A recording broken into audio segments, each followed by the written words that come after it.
Good morning and welcome to day 2 of the Speedo Aquatics GB Swimming Championships here in London's beautiful Aquatic Centre. My name's John Mason. I'm going to be guiding you through the action all this week. By the end of this week, not only are we crowning British champions, we are selecting our teams for both the Olympics and the Paralympics over the summer. Yesterday, day 1, what a way to start the week. If you missed it, you missed some of the best racing I've seen in a long time. Here are some of the highlights from last night. We're going to start with the para program. There we see Poppy Maskell getting her medal from her dad. She took the title. Of course, her, Olivia Newman, Barones, Louise Fiddes, Jessica Jane Applegate, and Susanna Hex, all 5 athletes from that race making the consideration time. Here, we saw Kiana McGuinness in the women's 200 fly have a fantastic 15, touching the wall first and pipping Laura Stevens to the post, punch in her ticket to Paris. It was a fantastic race, and it came down to the touch. It was an amazing one to watch. This was incredible, the women's 200-meter freestyle. Freya Colbert took that title, punching her ticket, but not just for her. We saw Lucy Hope, Maddie Harris, and Abby Wood join her as they qualified that relay team. They are the relay team going for the women's 4x200-meter freestyle. It was an amazing one to watch. And of course, finishing the night with a big one, Adam Peaty, the man himself, had a fantastic swim. He's going to his 3rd Olympic Games, going for his 3rd Olympic medal, the tri-peat. It's going to be amazing, the 3-peat, and he did it in 57.9. The fastest 100-meter breaststroke in the men's program worldwide for 2024. It was an amazing way to start the week, and today, set to be absolutely no different. So let's take a look at what we got to look forward to. We're kicking off the day with the women's 1500-meter freestyle. We're moving then into the women's 50-meter breaststroke para multi-class event. We then go into the men's 200-meter butterfly events. We have the women's 200-meter breaststroke, the men's 100-meter backstroke, the women's 100-meter backstroke, finishing up the day. So a fantastic morning ahead with lots of great racing. But how does it work? Okay, so how do these athletes make it through to tonight's finals? Basically, the top 8 from the heats for Great Britain go to the Paris final. Only athletes in that event can qualify into the Olympic Games. The athletes ranked 9th to 16th from the heats go into the B final, and the next 8 fastest juniors make it into the junior final, because it must be noted that we might have some super fast juniors that make it into the Paris or the B finals, up there with the big boys. Our Paris para final is going to be the top 8 from the heats for Great Britain, ranked on points. Now, the para events work a little bit differently. They're based on classifications. So let's take a look at how they work. S1 to S10 is physical impairments. S1 with the more severe impairments compared to S10. Visual impairments would be S11 to S13. S11 with the most severe, they must wear those blackout goggles. And S14 is, of course, intellectual impairments, such as pattern recognition, sequencing, memory, etc. How the point system works is the top 8 for the final is based on points. It's not really fair to have someone in S1 racing someone from S10, so the points are based on a percentage of that class's world's best time. Now, we're looking for 2 things in the para program: points to get through to the final, and then time for that classification to qualify them onto the Paralympic teams for Paris over the summer. I know it's a lot of information, but do not stress. Myself and wonderful Paul Noble and Ellie Simmons going to be guiding you through that side. You've got me, Molly Renshaw, and of course, the incredible Andy Jameson taking you through the swimming program. So we're starting with the women's 1500. It's good to note that our first 4 heats are going to be heats. The 5th heat is the fastest heat, will be swum tonight. Now it's over to Andy and Paul in commentary, and we'll see you in a bit. Thank you, John. Well, what a night we had last night. Absolutely brilliant. That PT swim for me was one of the greatest swims I've seen. It really was quite impressive. The step from one to the next in terms of his recovery and his comeback into the pool.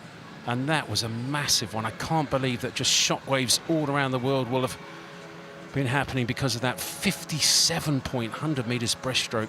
Quite extraordinary. And again, joined by Paralympian Supreme, Paul. Paul, great to have you in the commentary box. What are you looking forward to this morning? Good to be here again, Andy. It was a good day yesterday for the para swimmers, and it could be another big day as well. We've got a few record holders going. It's 50 meters breaststroke for the para swimmers, and also in 2 100 backstrokes for male and female as well. So a big morning of action. Of course, para swimmers can make those consideration times for the Paralympic Games in the heats this morning. So we might see some fast swims from the para swimmers this morning, but on to the 1500 freestyle. We're underway already, Andy. Quick start this morning. We certainly are. There's actually 5 heats of 1500 meters freestyle. There's 4 this morning, and then the 5th heat will be this evening in the final session. So it's going to be heat declared winner. So in theory, the winner could actually come from one of this morning's heat swims rather than the final heat, which will be this evening. And I can just tell you, in this first heat of 4 this morning of this women's 1500 meters freestyle, 16-year-old Chloe Cook of Sheffield is in lane number 1. That's right at the top of your picture in the red hat up there. Chloe Cook in 1. There is a lane 0, so don't worry too much that there's nobody in that outside lane. But Chloe Cook in 1, Olivia Sheehan in 2, Sowell of Birmingham 3, Staines of Luton in 4, Harriet Oxley of Repton in 5. In 6 it's Maisie Dickinson of Wickham District, 7 Georgia Dickey of Dumfries, and Darcy Smith in lane 8 for Portsmouth North Sea. So 1500 meters, 30 lengths of the pool, and there are 4 heats, and I'm going to keep you up to date with the racing because these women entered fastest seed is in lane number 4. 17 minutes 42 was the fastest seed, and 17:46 was the slowest seed in this first heat. So we are expecting it to be reasonably close throughout. At the moment, down this first couple of 100 meters, it's just setting the pace nice and comfortably in the green hat of Wickham. In lane number 6, it's Maisie Dickinson, the 17-year-old. Looking very comfortable down this first couple of 100 meters. We don't actually have a clock at the moment, but hopefully we'll get a clock for you fairly shortly. But while we don't have a clock, I'll certainly keep up to date on that. But really delighted, absolutely delighted to be joined in the commentary box by an absolute superstar. Freya Anderson has joined me, and I'm really looking forward to having a chat. We'll go in and out of the races as well. We'll keep you up to date. But Freya, normally I say, how are you? Hope things are well. But today, how are you? Today, I'm a bit tired, but I'm doing well. You know, I've had a bit of a, I don't want to say rocky start, but it has been a rocky start to the Olympic year. Each week's so different, like glandular fever. There's nothing you can really do for it, it's just rest. Good weeks and bad weeks, but yeah, I'm really happy to be in London, you know, around with my team and watching the racing, so I'm pretty good today. So when did it manifest itself? I mean, glandular fever is a tough one, isn't it? Because there's going to be a lot of people out there who've had glandular fever, particularly as youngsters, and they'll have gone through it, and there'll be a few who will be going to go through it at some time soon. So obviously, as a as a bit of a superstar, proper superstar in British and world swimming, I mean, it's quite an interesting one for them to hear. When did you sort of first get it, and how bad was it, and how are you coming through that and out the other side? Because you're here training, aren't you? So, I mean, you look, I watched you the other day, you look great. Thank you. Well, it's different for everyone. I think I might have got a bit unlucky with it. So it was just before Christmas, I got a bit run down, like a viral infection. Thought nothing of it, because I used to get them quite a lot. Fast forward to January, start of January, I got really ill. Built back up, and then it was at the Flanders swim meet where I was meant to swim. Swam the heats, and then just completely went downhill from there. Like, it was awful. So then I got ill again then, and that's when the doctor, based in Bath, was like, we need to get bloods done. bloods came back that I had the Epstein-Barr virus, I think is the virus for glandular fever. It's just devastating. I had the doctor on the phone saying, you need to completely stop training now, you can't go to Australia on camp. But what can I do? You know what I mean? I just really had to take it in my stride. Like, it really has been a learning curve, putting my body first and my mind, I guess. Like, because I sound like a broken record, but there's always something going on with me, whether it's injuries or illness or some kind of blip. But this one's definitely taught me a lot so far. I have to say it's fascinating, and I suppose there are two ways to look at it. There's the oh dear one, and then there's the I am going to get through, and when I get through, this is how I'm going to get through, and then when I get through and out the other side, this is what I'm going to do. I'm guessing, certainly from watching you in the pool, you look super. So I'm guessing you're already on the way up and the way out of it. How have you managed to do that, and how's it going so far? Well, I've only got through it because of my team around me. All the doctors, coaches, physios, everyone. It's been quite overwhelming, actually, like having so much support. And my family, of course, my friends. But like I say, every week's different. So a few weeks ago, I did a good training week. I say training, it's kind of like low-level technique work. I put some pace in there. But then the week after, like a complete write-off, I was just absolutely exhausted. So it's just really taken into consideration how I feel each day, which is the hard part, really. Yeah, I'm sure it must be hard. But as I say, from the outside looking in, from the pool side looking into you and watching your stroke and watching the way that you're doing things, it certainly looks like you're getting through it. At what sort of stage would you say you are now of coming out the other side? I'd like to think about 90%. So Wow, it's not disastrous, but No. it's every day is different. Like, but I am being fully monitored by my team. So you just got to know when's okay to push and when you have to hold back, and it's just something that I'm having to learn. Discipline? Yeah, Discipline to go slow when you have to? Yeah. Well, I've been going slow, but like my heart rate's still aerobic, so I'm kind of making some gains. But yeah, it's definitely quite tedious. Yeah, I'm sure. But definitely on the, 90% is pretty good, right? Yeah, I think so. Like I say, it's different every day, but I don't know, being in London, it's kind of it's perked me up a bit. Like, it's just nice to be here around everyone, see all my old friends, so it's cheered me up.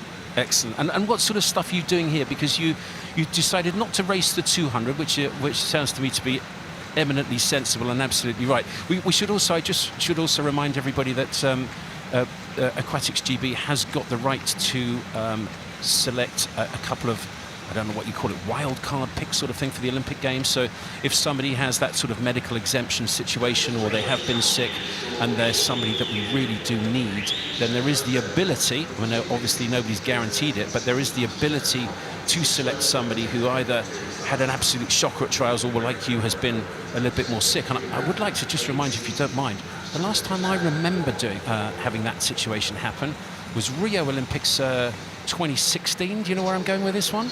Where somebody didn't swim particularly well in the trials, and she came back and swam some distance freestyle.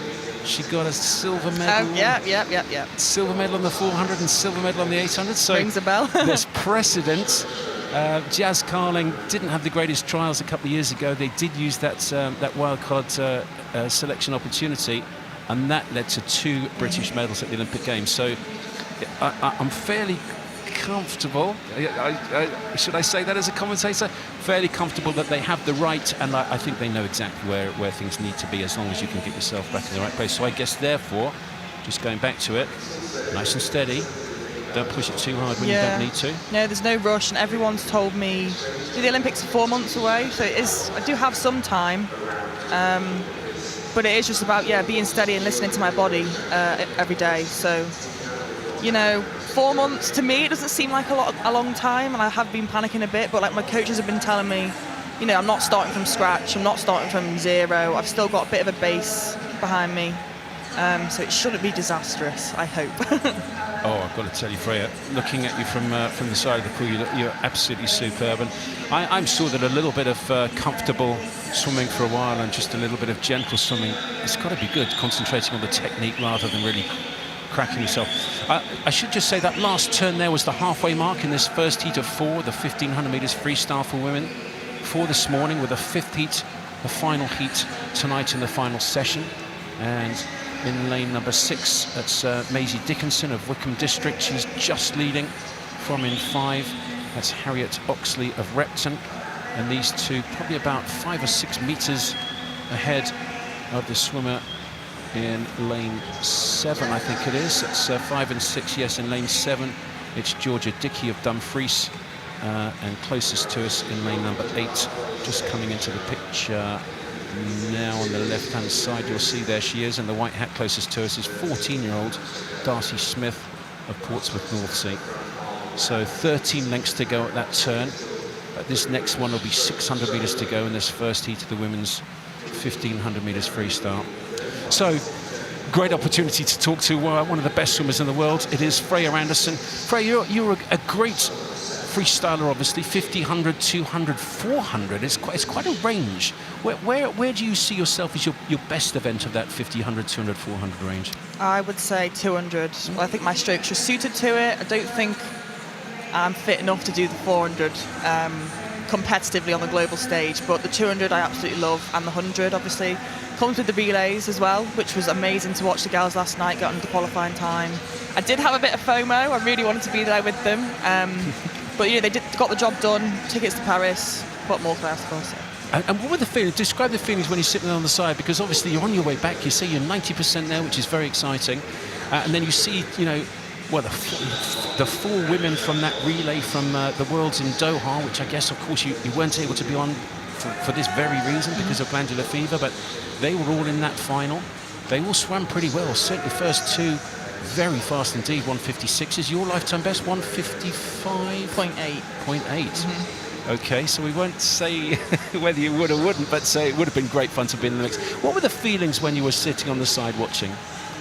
I had the FOMO. I really wanted to be in that race, because going back to December when I was training, I was this sounds quite sad because it was so long ago, but I was really looking forward to coming to trials, see what I could do, and obviously that's all been taken away. But just watching them, it was a bit nerve-wracking, and I'm actually quite bad at spectating. And I was watching Kieran Bird in the 400 at the start of the session. I had tears in my eyes. On that last length, I was just screaming and waving for him, and he looked really disappointed to finish, but it was an amazing swim. It was a PB. But I'm awful at watching. Now I know how my mum feels. Well, you wait till you are a mum. That's a whole different ball game. That's fascinating. Just on Kieran Bird, I think he missed the British consideration time, the nomination time that Aquatics GB have set by 0.2 of a second on the 400 free, which he swam a lifetime best. And to see his face when he finished, you want to be utterly delighted, because he did a massive lifetime best, but just missed the consideration time, that nomination time, by 0.2. I suppose still there's an ability to select him, because I think he was under the FINA A time in that race, so they can still select him for it. Yeah, no, I think when it comes to the end of this week, you have to see who's hit the times, and then it's the relay spots, and then obviously discretion of the head coach. So he still does have a chance. I've got everything crossed for him, but it was an amazing swim. To go a best time, but I know being that close, you'll be just picking apart the race. But he did everything he could, and he's racing the clock in the end, so he should be really proud of himself. And obviously I see him train every day, and no one deserves it more. Honestly, I was so devastated seeing his face at the end, but there's still that chance. Well, fingers crossed that he is considered by the Aquatics selectors, the Aquatics GB selectors for that team, because 3:45 is a proper world-class time. It's a good time. It's inside the time that the Olympics require for a single swimmer to go, so it would be great to have somebody in that 400 metres freestyle. But obviously don't want to put too much pressure on the selectors, but please. So coming back to Freya Anderson then, so let's just assume that it all goes as we hope and as we expect, and you are able to just go nice and steady, and take it a step at a time. And I'm sure when they draw that graph of success and everyone thinks it's just one straight line up and up and up, it's really not, is it? It goes around in circles and down and up. But let's assume that it does go in the right direction. So what would the plan be? Let's just assume that they do stick your name on the team. What is the plan then for Freya Anderson for the next 3 or 4 months? So post trials / British champs, go back to training in Bath. I've got the altitude camp in Flagstaff with the team. That's in May, pretty much whole of May, 3 weeks. Come back, meant to be racing the Monaco Mare Nostrum. But as you say, everything for me is pencil planning because you don't know how I'm going to feel each day. That is the plan, hopefully, and then get some training under my belt, get my fitness back, and then try and get race fit. Really, just try and refine the craft of racing, which not done since the Heats of Flanders back in January. The Heats of Flanders, it sounds like a poem, doesn't it? It really does. Well, that's fascinating. And just in terms of, your best race, you said you think it is 200. You're an excellent 100-metre swimmer, of course. And you were on that relay in the heats, the mixed medley relay in the heats, and the final team went on to win the gold medal. So I am sitting next to an Olympic gold medalist. Yeah, technically. I don't like to say that I am because I know it sounds so silly, and it's something that I'm still trying to not come to terms with, but accept. Really? Because, yeah, even other people that did the heats for the other relays that won, I would never, ever, ever say that they're not an Olympic gold medalist. But for me, I don't know, it's just something I've not come to terms with. I've had a bit of imposter syndrome with it. Like, I don't like getting called that. Seriously? Yeah, I know. Even though you were in the heats, which allowed Anna Hopkin to rest for the final, so she could go that little bit extra quick. Your time in the heats was very good, and so the whole delivery of the whole Team GB package at that games allowed the gold medal to happen. I know, and part of the whole thing. It's the same thing when you think about footballers. It's something I'm still trying to not learn, but accept. And you wouldn't say that a footballer didn't win the FA Cup if they were on in the first 10 minutes and then got taken off. I was still part of that team, and it was really hard to watch the race in the stands. But it was an amazing race, world record, and I had an amazing split. And yeah, so it's just something. It sounds a bit silly, I guess, but that's just how I've been feeling about it. You've had some cracking relay splits as well yourself, haven't you? I mean, when was the last time I saw you doing a relay? Probably last summer, I guess. And you put in some cracking. Do you enjoy the individuals or the relays more? Oh, probably relays. Just how much it can change in the race. It's lovely. Really? Let me just, I'll just go back to this race here because it is the final 75 metres of this first heat of the women's 1500 metres freestyle. There's 4 heats this morning, 50 metres to go. And leading, as she has right from the start, in lane number 6 is Maisie Dickinson of Wickham. She's swum really well. She really has. She's going to be, where is she going to be? Somewhere around the 17:30 mark or so. Well, her entry time is 17:43. Well, and if she can go in the low 17:30s, that would be great. 10 metres to go. 1500 freestyle. I'm going to ask Freya Anderson how many 1500 freestyles she's done in the time. She's shaking her head at the moment, but this is a great swim from Maisie Dickinson, the Wickham district swimmer. 17:31.4. Her lifetime best was 17:43. She's just done, that's incredible, isn't it? She's just done a 12-second lifetime best. That is amazing. Second was Harriet Oxley, 17:39, a new lifetime best for her, and Georgia Dickey in third. Again, another lifetime best in 17:40.0. Some fabulous swimming, it really has been. Her first 3 huge PBs. And I don't know how swimmers do 1500, to be honest. I was 1500 up and back, get out, have a shower, go home. She's just done 30 lengths and she looks like she's just had a walk in the park. I cannot relate at all. I've never done one, never will. Why? Actually, I tell a lie. I have done one in training, though. Come on. It's back when I was at Ellesmere and we did the full Olympic programme just as a session. So I have done a 1500. It wasn't in a race situation, and it wasn't it wasn't max either, but it wasn't too bad. Not too bad. Well, not too bad for Maisie Dickinson. A 12-second lifetime best from her to win the first heat of the women's 1500 metres freestyle. 17:31.4. Harriet Oxley second. Georgia Dickey third. Some very good swimming there. It really was fabulous. 12-second lifetime best. And I'm going to ask you in a second, Freya, about coming to a championships where it really is one shot to do your best time and deliver your best self in the pool. How would you go about doing that? this heat 2 of the women's 1500 metres freestyle. The fastest seed, Emily Forward of Swansea in lane 4. Swansea University students in 4. It's Emily Forward. The full lineup though is Georgia Robinson right at the top of City of Sheffield in 1. Charlotte Johnson of Swansea in 2. Annabelle Compton of Wickham District in 3. Amy Kenworthy of Winsford Swimming Club in 3, excuse me, and 4 is Forward. 5 is Bloxage, Ella Bloxage. 2 Bloxage sisters swimming in this 1500. Her sister's actually in the final heat later on this afternoon. This is Ella, she's in 5. Jess Widdowson of City of Leeds in 6. Madison Emmett of Repton Swimming Club in 7. Molly Fisher of City of Manchester Aquatics in 8.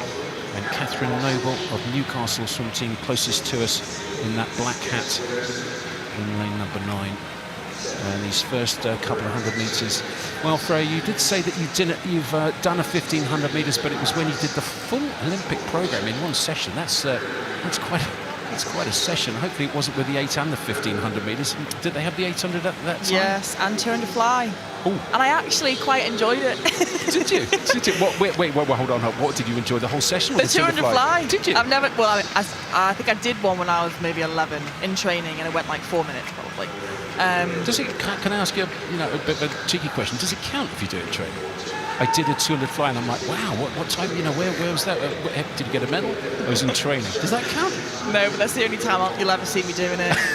And in fact, that was back in the day. I wouldn't do it now. Freya Anderson, I think you're making out as you go along. My shoulders would pop out. I couldn't do it. I couldn't complete it. Really? Yeah. You just have the most fantastic. I need to, in this day and age, I need to be careful how I say that. You've got the most fantastic physique for swimming. You really do. I mean, thank you. I try and describe it. Again, you've got to be all sort of PC these days, haven't you? But tall, statuesque, lovely and strong. I mean, perfect for a swimmer. Yeah, I mean, the tallness comes with some downsides, I would say, especially. You bang your head. Hey, I'm 6'4". I know about that. I just don't know where my limbs end. I'm always bumping into things, and obviously a few years ago when I had my big growth spurt, I got the back injury, so that was a bit of a downside. I'm very slow around the walls because I've got a lot to get over. The start's not as good. I mean, I could go on, but I don't want to be negative. You sound like Wallace and Gromit at the moment. Come on. Oh, it's cold outside in the winter time. But in terms of, I'm watching your flow. I mean, your stroke is beautiful, and your flow of your stroke when you really get going, particularly on those. Well, you were talking about the relays, and you love the relays. I love watching it. There was a relay that I remember very well. It's quite a long time ago, and there was big Vlad Morozov was chasing you down on mixed medley. Was it Europeans or something? Yeah, 2018. Yeah. I remember that clear as day because I think we're going out in the lead. He then did a 21, I think, from a start, 21.53, to try and catch me. I'm breathing to my right. He's over. Just thought I could see his arms coming over like this. I was like freaking out. But I got my head down, got my hands to the wall, and I actually think we came back in the same time. The second 50, I came back at the same time as him. You and Vlad Morozov split the same second 50 on 100 freestyle. Little baby Freya. I think I was 17, and it felt pretty cool. I think I came back 26.8 or something.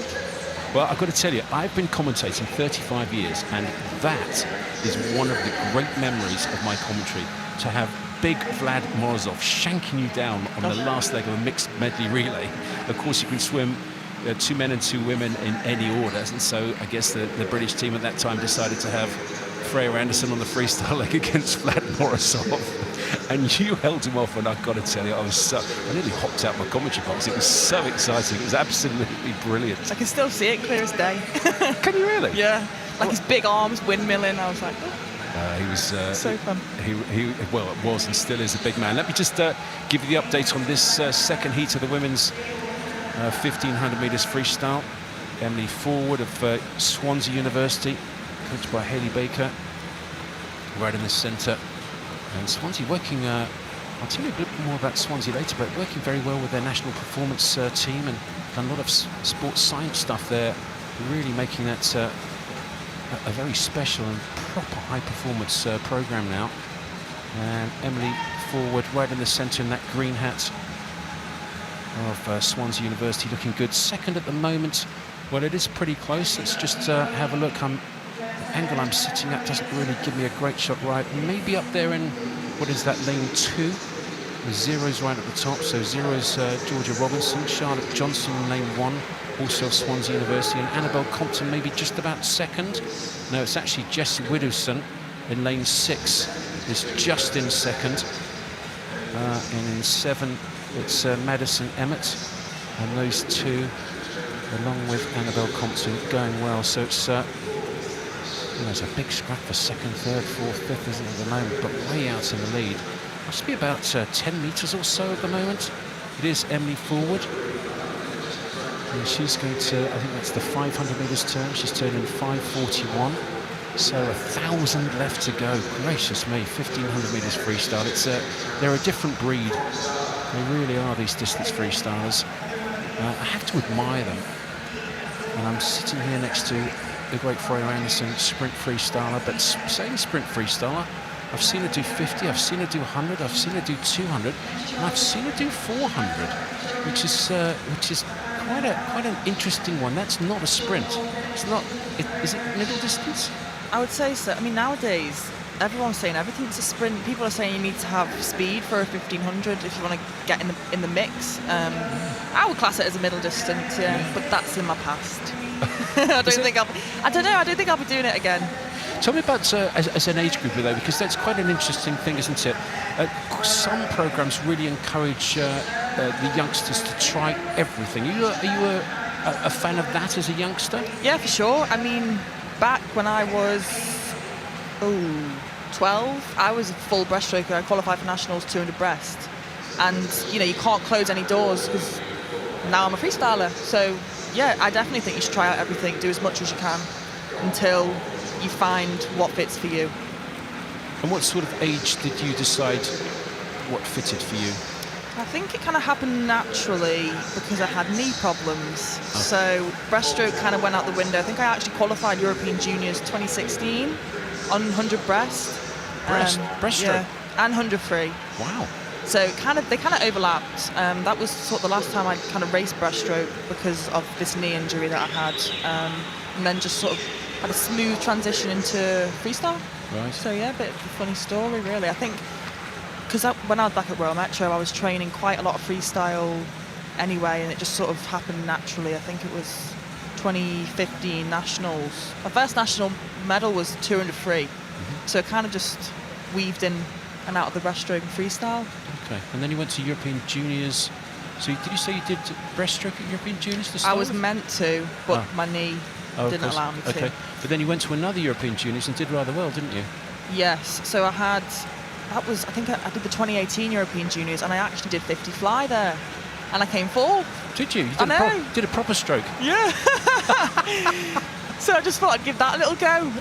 Good on you. Yeah. Good. But I didn't know those days are over as well. You added a bit of culture into your program. That's good to hear. No, I tell you what, butterfly. It's the future. It's the way forward. Oh, I wish I was good at it. Well, if you do it at Junior Europeans, you're not too bad, are you? So go on. I interrupted you. So you did. You meant to do breaststroke, had a bit of a knee. Then you ended up doing a bit of fly on the next one, but then I'm still keen to get to your freestyle Junior Europeans because you knocked the lights out on that, didn't you? Yeah. Well, it was the 2016 ones, and I just scraped on the team on the 100 free. I think I was 0.05 under the qualifying time of the 100 free, 56.4 or something. Went to do the heats when we were out there. Hodmesevassa High, I think how you say it in Hungary. Say that again. Hodmesevassa High. Oh, I thought that's what you said. And what does that mean? It's just the place it was in. What does that mean? Could I have chips for breakfast? What's that? Go on. Sorry. That was where it was located, in Hungary. Oh, it's a place? Yeah. Say it again slowly. Hodmesevassa High. Of course, I've been there a few times. Yeah. Don't hold me to the pronunciation. Great holiday destination. So that was my first taste of like going on a team, and the heats I went 54.99, so I bypassed 55. At what age were you? 15. 54 as a 15-year-old. That's pretty good. Okay. And then I think I went in the semis 55.0, and then 54.7 when I was 15. And where did you place? First. Okay, good. We got there in the end. It's like excellent. And you only did the 100? Yes. I think I got a few relay medals as well. Maybe silver in the women's 4x2, bronze in the 4x1, bronze in medley, mixed medley. So yeah, I got a nice little haul. Wow. You must have hundreds of medals. Every meet you go to, you get an absolute panful, don't you? What's your favourite meet where you've just gone and swum just fantastically well? Out of all the meets you've done, because you've been around for, in a nice possible way, take this in the right way, you've been around for flipping ages, haven't you? But you're still very young. How old are you? Am I allowed to ask that? 23. 23, so you're 23. I've been commentating you for about 30 years. How's that possible? Oh God! What's your God favourite meet so far in terms of coming back and going, "Oh, that was good. I was good at that." I really loved the Rome European Champs in 2022, but I think the meet where I always go back to this one, and it was European short course in 2019, Glasgow. It was kind of a home crowd. I remember actually having a conversation with Dave McNulty. So I wasn't coached by him at the time, and I was just training. I think I was doing a taper with them in Bath, and he was like, "You should be going there to win." And I'm like, "What the hell, win?" Federica Pellegrini was still. It's a technical term. I didn't know what it was. Yeah, we're on television. What the dickens? Go on. And sorry, tell me about Federica Pellegrini. I interrupted you. Sorry. And so I was going in like a little underdog. I think I was 18, and then I won the 100. Surprisingly, and then I won the 200, so that's just one meet that always sticks with me, because it was like my first international individual medals, and they were gold, which was lovely. Federica Pellegrini was there? Yeah. And you took her down on the 2 and 3? Yeah, on the last 25. And I think I was 6th on the last 25, and then I think I came back from like a 27 point on the last 50 of the 2 and 3. Wow. Wish I could do that now. Wow. I know, but yeah, it was amazing. I always go back to that one. Wow, that's enormously quick. I would like to ask you in a second about coming to a championship like this, and so many swimmers get super nervous and they have one shot to stand on the blocks and deliver their best self, try and do a lifetime best. We've had quite a lot here already, I have to say. It's still only the morning on day 2. Both in the able-bodied and the para-athletes, there's been a huge number of really good swims. But just in a second, I'll ask you how you manage your nerves and how you manage to deliver your best self, because you stand up so many times, your program is so busy. But I'll just give you an update here. The leader at the 1100 metre mark, Emily Forward, still of Swansea. She's now, she's maybe about 25, maybe 30 metres ahead of the rest of the field, and she really does look good. She's swimming fantastically well. She does a little bit of open water as well. And Emily Forward right in the centre of the pool. Well, she's just turning up the gas and turning up the gas all the time. And she looks very good indeed. 7 lengths to go at that turn. So 350 metres to go in this second heat of the women's 1500 metres freestyle. We've got quite a few juniors in this 1500 metre heat and across the whole programme. Of course, there is the European Junior Championships just before the Olympics this summer. It's in Vilnius in Lithuania. And right in the centre, and then in lane number 4, this excellent Welsh programme at Swansea University. Emily Forward over with 300 metres to go. So Forward is leading. Second place at the moment, I believe, is in lane 6. That's Jess Widowson of City of Leeds. Leeds having a great pro. Here's Jess in the yellow hat just coming into the red lane markers to denote 5 metres to go on that. So 6 lengths left for her. And up there in lane number 2, it's Annabelle Compton of Wickham and District. And then in 7, Madison Emmett of Repton Swimming Club. They're almost about 40 metres now behind the leader. There she is. And she's got clear water all around her, hasn't she? Emily Forward of Swansea University. Really impressive swimming. And it's great to see that was 5 lengths to go. Let's just pick up on that question, if you don't mind, Freya, about if you've got any advice really for the younger athletes when they come into a meet like this. I mean, it is the Olympic trials, it is the European qualification meet. it is the one meet of the year that everyone wants to deliver their very best time if they possibly can. Certainly a season's best and maybe a lifetime best. How do you go about making sure that you can actually deliver your best self when you stand on those blocks? Well, I mean, first of all, there's absolutely nothing wrong with being nervous. You know, you train day in, day out for moments like this, and like, too right, you want to perform at your best, but there can be a crossover into putting too much pressure on yourself. So, of course, that can happen. You can get nervous, but definitely my tips are just trying to relax. Remember what the training you've done, all the sets. I used to visualize all the hard sets that I'd completed just before I was about to race. Just because you're going to be nervous, you know. There's not a lot riding on it because it's only swimming at the end of the day, but you can put that pressure on yourself.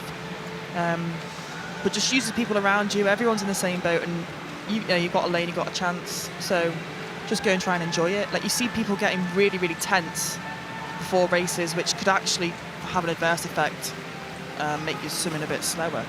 So you actually just really want to try and make yourself relax, really, is my advice. And it's just fun at the end of the day. And again, I mean, I think it's great advice, but I suppose the one technical question there, which is how do you make yourself relaxed? So just go to the race again. So that's the bell denoting 2 lengths to go for Emily Forward of Swansea University. 100 metres left in the second heat of the women's 1500 metres freestyle. 2 more heats to go this morning, and then the fastest heat, heat 5, will be this evening. But you say just make yourself relaxed. Do you have any coping strategies or little tricks that you might be able to share with some youngsters to say, you know, if you're a little bit nervous, try this, try that? I guess something I'm even learning is just use your breath. There's so much power in like breath work, and it really does calm your nervous system down. Taking deep breaths. I always like to listen to music, love music, whatever makes you happy, I think. And just remind yourself, like, all the hard work you've done, it should be fun, you know. There shouldn't be so much pressure on racing, but I do understand that there can be, and just trying to relax. I know it sounds very basic saying it, but there's a lot of power in it. I'm going to come to you and ask you which music tracks you use to relax yourself, but here we go. This is the finish of the second heat of the women's 1500 metres freestyle heat 2, and Emily Forward, what a swim that is, 17:11, and her entry time was 17:35. Her lifetime best was 17:26, so she's just got a 15-second lifetime best on 1500 freestyle. Emily Forward from Swansea University. Well, if you see her back in Swansea when you get home, shake her hand and say well done. That is an absolutely brilliant swim. Just finishing now in second place, the City of Leeds swimmer there in a fabulous meet there. Jess Widowson, super swim from her as well. And then in third, up there from Wickham and District, is Annabelle Compton. Fourth, Charlotte Johnson. Fifth, Madison Emmett. And sixth, Amy Kenworthy. But what a swim that was from Emily Forward. And come to a meet like this, and this is what I'm talking about, and certainly Paul and I have been talking about across both the able-bodied and the Paralympians. Trying to come here and deliver your best self is really quite special, isn't it? It's not that easy to do. A little bit of a lesson there from, a little bit of a hint from Freya Anderson, what she does. What music do you listen to relax yourself? Everything. I know that's a really annoying answer, but honestly, everything. I love The Weekend. Freya, it is if I'm really honest, it is a bit of an annoying I'll get my answer. playlist up now if you want, but The Weekend, Beyonce, Megan Thee Stallion, you know who that is? No. Don't forget I'm my dad. Oh, she's ace. Drake, everyone. What's I the love name it. again? Megan Thee Stallion. Meg and the Stallion. Yeah. Okay, I'm going to check that out. Rap, female rap. Female rap. Yeah, you'd love it. Relaxes you. Let me just give you the result of this heat 2 of the women's 1500 freestyle. Emily Forward wins it, a massive lifetime best from the Swansea University swimmer. Jess Widowson second, Annabelle Compton third, Charlotte Johnson fourth. Really good swim from the winner. So heat 3 now lining up, and fastest seed is Alice Forrest in lane number. Actually, she's in lane number 3. Fastest is Emma Price in lane number 4. So Emma Price in 4, Evangeline Stacey in 5, with Alice Forrest in 3, the 14-year-old in lane 3. Well, they breed them young and they breed them quick on this Aquatics GB Swimming Championships for 2024. It is the Olympic trial for the able-bodied and the Paralympians. It's also the selection meet for the European Junior Championships later in the summer. And I can tell you that there's juniors in lanes 1. That's Berthold to Barnett. In 3, that's Alice Forrest, the 14-year-old. In 4, Emma Price, a 15-year-old. Evangeline Stacey in lane 5, another lead swimmer, 17 years of age. And also in 8 and 9, that's Sedona Reed and Molly Baker. And 7 juniors. Leeds having a cracking meet here. So this is heat 3. 4 heats of the 1500 meters freestyle this morning. The 5th heat, the fastest heat, will be this evening. But just coming to back to Freya, she was talking something about music and stallions, but I got a little bit lost there. Just tell me again. Megan Thee Stallion. And is that now? Is this? You said female rap. Is that relaxing music, or is that psych-up music? Do you use it for the same thing? A bit of both. Just feel good music, isn't it? Just something to make you happy. And in return, I guess being happy relaxes you. Yeah. Okay. So let's go back to as a proper serious question then. So a youngster comes up. You're now talking to many thousands of youngsters around Great Britain and also master swimmers and lots of others. I'm a little bit too nervous going up towards the blocks of this race, and I've got to deliver. This is my whole year. I've been training for the whole year for this one race. I'm just a bit more nervous than I really would like to be. What do I do just to chill out a bit? Just to know that nerves are good. Some nerves anyway. Don't get too caught up in them. I think nerves just show that you care, but there is a fine line between caring too much and caring enough. And obviously everyone cares, you train all the time for this, but at the end of the day it is just swimming. And that's something I've had to realise with this whole glandular fever situation, that it is just swimming at the end of the day. It's something that we love, and it shouldn't be such a chore to get behind the block and be just a bag of nerves. I know it sounds easy to say, but there are definitely a lot of ways that you can. It's a lot of mindfulness, sort of trying to calm yourself down, I guess, and just breathe. You've got a lane, and it's the same pool. It's just a 50-meter pool. Got a lane, got a chance. Yeah, that's it. Go and chill. It's only swimming. There's other stuff in your life. Yeah. If you're a little bit too nervous, do a little bit of breathing. Tell me about your breathing then. So I'm going to breathe anyway, walking up to the blocks, aren't I? So how would I change my breathing a little bit? Your little coping strategy for breathing, is it like slightly deeper breaths, slightly slower out? Do you chill and sit in a chair and breathe slowly? What do you do? I think because all the time we breathe without actually thinking about it. And if you actually just put some thought into it, I'm going to take a nice deep breath here, it really does just help calm me down. I don't know about anyone else. I know I've started doing yoga, actually, not to go off on a tangent. Have you? Yeah, but that's interesting. Why? Out of interest? Well, just as a mindfulness sort of thing. Yeah. It's like there's like a stretch class that they put on, and I need that. I'm not very flexible, but breath is part of it all, and you never ever breathe on purpose, if that makes sense. Like putting some actual thought behind a breath can really just help to reset your whole nervous system, and it's something that I do forget to use because I'm a very anxious person. But once you just stop the breathing, it's just something you can focus on. So yeah, it really helps me.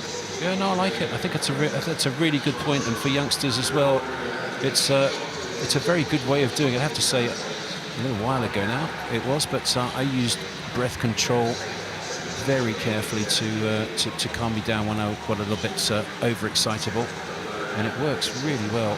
I'll just give you a quick update on this heat 3 of the women's 1500 meters freestyle. This is the 400 meters turn, so 1100 meters to go, and then lane number 4, as expected, as seeded, it's 15-year-old Emma Price of Northumberland and Durham Performance is the fastest so far. Her teammate 1 lane up from her is in just about 3rd position as well. Alice Forrest, the youngster, the 14-year-old, going well in lane 2. In 2nd place at the moment is Jessica Arundale. With Barnett Copthall, you can just see Jessica in the background and that yellow hat with BC, the Barnett Copthall hat on. This is the 450 mark. So the turn after this one, at the start end, we'll have 1,000 to go. 500 down, 1,000 to go. Price leading from Arundel in second. Third is Forrest. Baker in fourth. Just starting to stretch the lead a little bit at the moment. And Emma Price, well, she started well and she looks very comfortable. Nice, smooth, easy stroke from the leader at the moment. I'm going to ask Freya Anderson to just do a little bit of commentary here, but not commentary. Just have a quick look at the leader's stroke, if you will, or just these strokes, and just tell me a little bit of a typical distance stroke maybe there. But look at the leader's stroke up there. There she is in lane number 4, Emma Price. What do you think of her stroke? Oh, it's lovely, and she's got actually quite a consistent kick, which is something you don't really tend to see amongst the top distance swimmers in the world. You know, Ledecky does about a 2 or a 4 beat kick, so it's lovely to see a nice strong kick, nice consistent breaths. It's actually a lovely stroke. Oh yeah, underwater, lovely grip on the water, nice high elbow. Turns are lovely, and yeah, well, how long have they got left? Another 1,000. So it's very, very good to keep a stroke like that going. Yeah, 19 lengths, so that's 950 left at that last turn, so there's still a decent way to go. But high elbow's always an interesting one. When you describe to non-swimmers, you have a high elbow underwater, and it's some people, what do you mean? What do you mean high elbow? It's going to be hard to describe this without the visual cues, yes. But it's, so your elbow, you don't want a 90-degree angle on your elbow. Like, you don't want your elbow too high that it's almost skimming the surface of the water. You kind of want to pull underneath your body. I'm going to I'm jumbling this up, but just to have like a really nice grip on the water and like a nice high elbow, wrist in line with the elbow as well, and really get the most out of that pull underwater. Okay. And this looks good, entry position pretty good, just right in front of her shoulders. Yeah, perfect, nice. I tend to do a thing where I do enter quite well, and then my hand drifts off to the side. Oh. You see, I think it's more of a balance thing, and it's something that I've been working on for years. So to do that, to or stop not to do doing that? it. Oh, really? Okay, yeah. that's So that's something. I guess some advice for any youngsters is really work on that technique when you're that age, because it's ingrained in me to have this little flick of my left hand. It is. That's interesting. So you enter just past your head, and then you stretch out, you glide a little. But I thought you were surfing off that hand as you put it out a little bit. It goes, so your left hand out. If you're sitting at home at the moment, so put your left hand out, enter just past your head, and then just stretch it out in front of you. Hope you're all doing that. And then your little finger would go a little bit out to the left. Yeah, well, basically my whole wrist sort of rotates. You would think it's surfing, because it kind of is, because of the balance when I'm trying to take a breath. It's when only when I take a breath. Yeah. So I think it's just a bit of support, but obviously if I'm not going forward, it's a waste. Okay, and so for everyone who's sitting at home now with their left arm sticking out, with their wrist cocked slightly out to the left, what should they be doing? So put your wrist back in line with your arm, and get them fingertips facing forward, because that's the way you want to go. Okay, and then forward. the catch you just go first with your fingers, or first? Yeah, relax the wrist, and then you're sort of applying all the pressure through the whole of the arm. Right, okay. You can drop your arms now at home. 15 lengths to go at that last turn. So that was the halfway turn in this heat 3 of the women's 1500 metres freestyle. Price still leading from Arundel, Baker, Forrest, Stacey in 5th at the moment, Evangeline Stacey of City of Leeds. But it's an impressive swim, and we've just dissected the stroke of the leader, Emma Price, and decided that we like it quite a lot, I think. Yep, agreed. Very good. Well, there's still another 20 swimmers to go in this women's 1500 metres freestyle. The next heat will be the next 10, and then the fastest 10 swimmers in Great Britain will be going in the final heat, which will be this evening in the final session. It is a heat declared winner. We're not swimming in the full Olympic programme here of heats, semis and finals.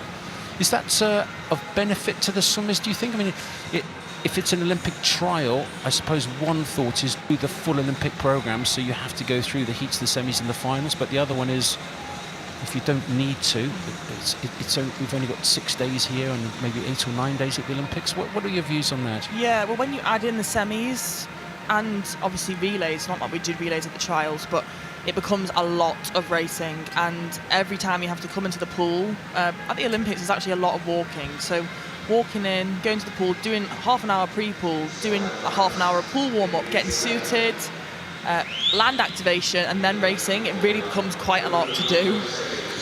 So I think just we don't need them at the trials. We're here to get the team on the plane, or the train actually, and qualify them for Paris. So I just don't think we'd need the semis here, because it can become a heavy week with all that racing. Tell me about land activation. You just said you've got to do land activation when you go to the Olympics. That sounds an interesting one.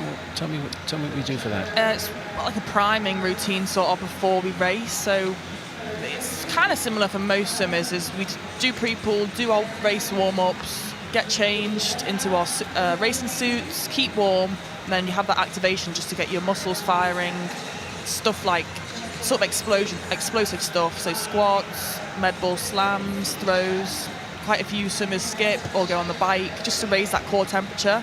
But then you have to keep your body as warm as you can until you get behind the block. So that's where you see quite a few swimmers, especially the British team, when we go to competitions, wearing those like funky black zip-up suits. They're heated garments, so they keep in the heat as well from doing that prime routine, just so your body's just in perfect race condition.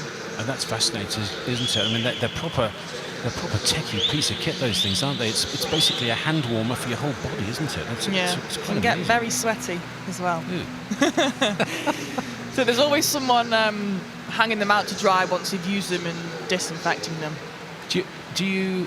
Oh, this is a bit of a gross question, but I'm going to ask you anyway. Do you share them with other people? Yeah. Do you? Yeah. But no. So I don't know how many they have, but obviously quite a lot of the swimmers are big guys. I think there's only one extra large jacket. Might be 2 extra larges and a few larges. So if, say, there's 2 or 3 big guys racing in that session, it's one of them does the race, comes back, take it off, flip it inside out, get the Dettol disinfectant spray. So our prep area just stinks of that. It's quite nice though. Yeah. And then air it out, ready for the next one to use. So yeah, we're all sharing. Okay, there we go. Freya Anderson, they're doing a little bit of advertising for a disinfectant spray. If you've got any heated suits at home, there's the product to use. So we've got 400 metres to go in this, the third heat of the women's 1500 metres freestyle. As she's led from the start, beautiful stroke of Emma Price of Northumberland and District is first over. Second at the moment is Jessica Arundel of Barnet Cocktail. In fact, she's just been overtaken, I think, by Molly Baker. Molly Baker just on the right-hand side. Yeah, quite a battle going on there. City of Sheffield on the right-hand side in the red hat, but no doubt about the leader, and she's been leading for a while. And she does look good. Her entry time, well, her entry time is 7:28. I think she's going to go way under that. There she's over first. So that's Emma Price over first. Just at the bottom of your shot in lane 9, unusually, is Molly Baker. And then up there in lane 2, with 0 at the top, is Jessica Arundel. Fourth at the moment, maybe, is Alice Forrest, the 14-year-old from Northumberland and Durham, the leader's teammate. Fifth, Evangeline Stacey of City of Leeds. 6th, Zara Bernholt of Barnet. Still going to her legs, still using her legs. This is 6 lengths to go in this heat 3 of the women's 1500 metres freestyle. Let's just watch underwater. Ooh, quite quick up, but then straight into her kick. Yeah, well, there's nothing wrong with not doing any underwater kicks. You're talking to the pro. I tend to just push off and pop up at 5 metres. So Okay. to try and do underwater kicks for 30 lengths, I could not do it. I can't even do it before. I tell you what is interesting, actually, when Daniel Wiffen broke that world record at the European short course in Romania on the 800 freestyle, I think it was. Yep. He didn't use too many kicks underwater, and then I think in his blog, and he's quite fun to watch, to follow on his blogs, on his podcasts, whatever he does, but he was saying that that's one thing that he's thinking about adding into his distance program, is having a little bit more underwaters off each wall. I mean, okay. I didn't want to disagree with you, because you're Freya Anderson, but that's what he said. I'm not saying that's what I do, but that's what he said. You know, he's the best in the world's ever seen, so he's going to be wanting to find different ways to make them extra gains. I think, just for me, if you've got that super strength, there's no point in really working. Well, I take that back. There is point in working on other things, but just really sort of fine-tuning the super strengths. Like, it's like recently in the past year, I've been trying to get out faster in my race when I was always better on the back end. And I think, why did I change that? I think you should really, really hone in on your super strengths. So for him, I guess that's swimming. But obviously he's the best the world's ever seen. He's going to have to find the ways to get those mini gains, I think, because it'll add up. Yeah, so super strengths is good to a point, focusing on doing the thing that you do best even better. Yeah. And you think that is possibly a really good way of getting faster, but maybe certainly for the youngsters that we're talking to right now, that's maybe the best way to go to take time off. Oh, don't hold me to that, but Okay. I just think, like, yeah, work on your weaknesses, but I think really, if you're good at something, just really stick to it and just become a master of that craft. Very good idea. Very, very good idea. Well, there's a whole load on super strengths that a lot of people talk about, and lots of people swear by it. There's the bell denoting 100 metres to go in this heat 3 of women's 1500 metres freestyle. And Emma Price, she looks very good indeed. 16:05, so that's at that 1400 metres turn. So I'm guessing she's going to be going somewhere about, well, low 17. 12 or 13, somewhere around there maybe. And she's still stroking it out. She still looks very good indeed. Breathing just to her left now. She was doing a little bit of bilateral earlier on, but look at the lead. She's got about 10 metres or so from down at the bottom there. Molly Baker, who's come back really well down in lane number 9. And then up there in 2 is Jess Arundel of Barnet Coptor.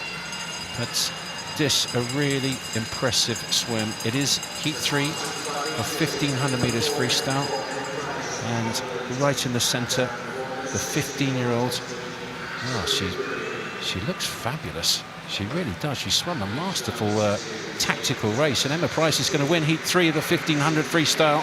Her lifetime best 17:28, or it was. Goodness me, 17:12. 16-second lifetime best for the winner. Molly Baker getting second. She's way under her lifetime best as well. She just went 17:20.05, and her best was 17:33. That's incredible. Another one as well. Jess Arundel in lane number 2 was third, 17:25. Her best, her best 17:15, but entered at 17:29. So season's best and lifetime best all over. What a great swim. McKay and Louise Ashford just completing that third heat of women's 1500 metres freestyle. And Leeds, they really have had a great meet here so far. It's still only day 2. Right at the top there, just completing the heat is Nicole Ryan of Guildford City. There we go. So that's 3 heats down, 1 more to go in this session, and then the final session will be the final heat. That's this evening, and that's got the fastest 8 female 1500 metres freestylers in Great Britain, with Amelie Bloxage, the 14-year-old, is the fastest seed. So Emma Price wins heat 3 of the women's 1500 metres freestyle. Massive lifetime best for her, 17:12. Molly Baker second, Jess Arundel third.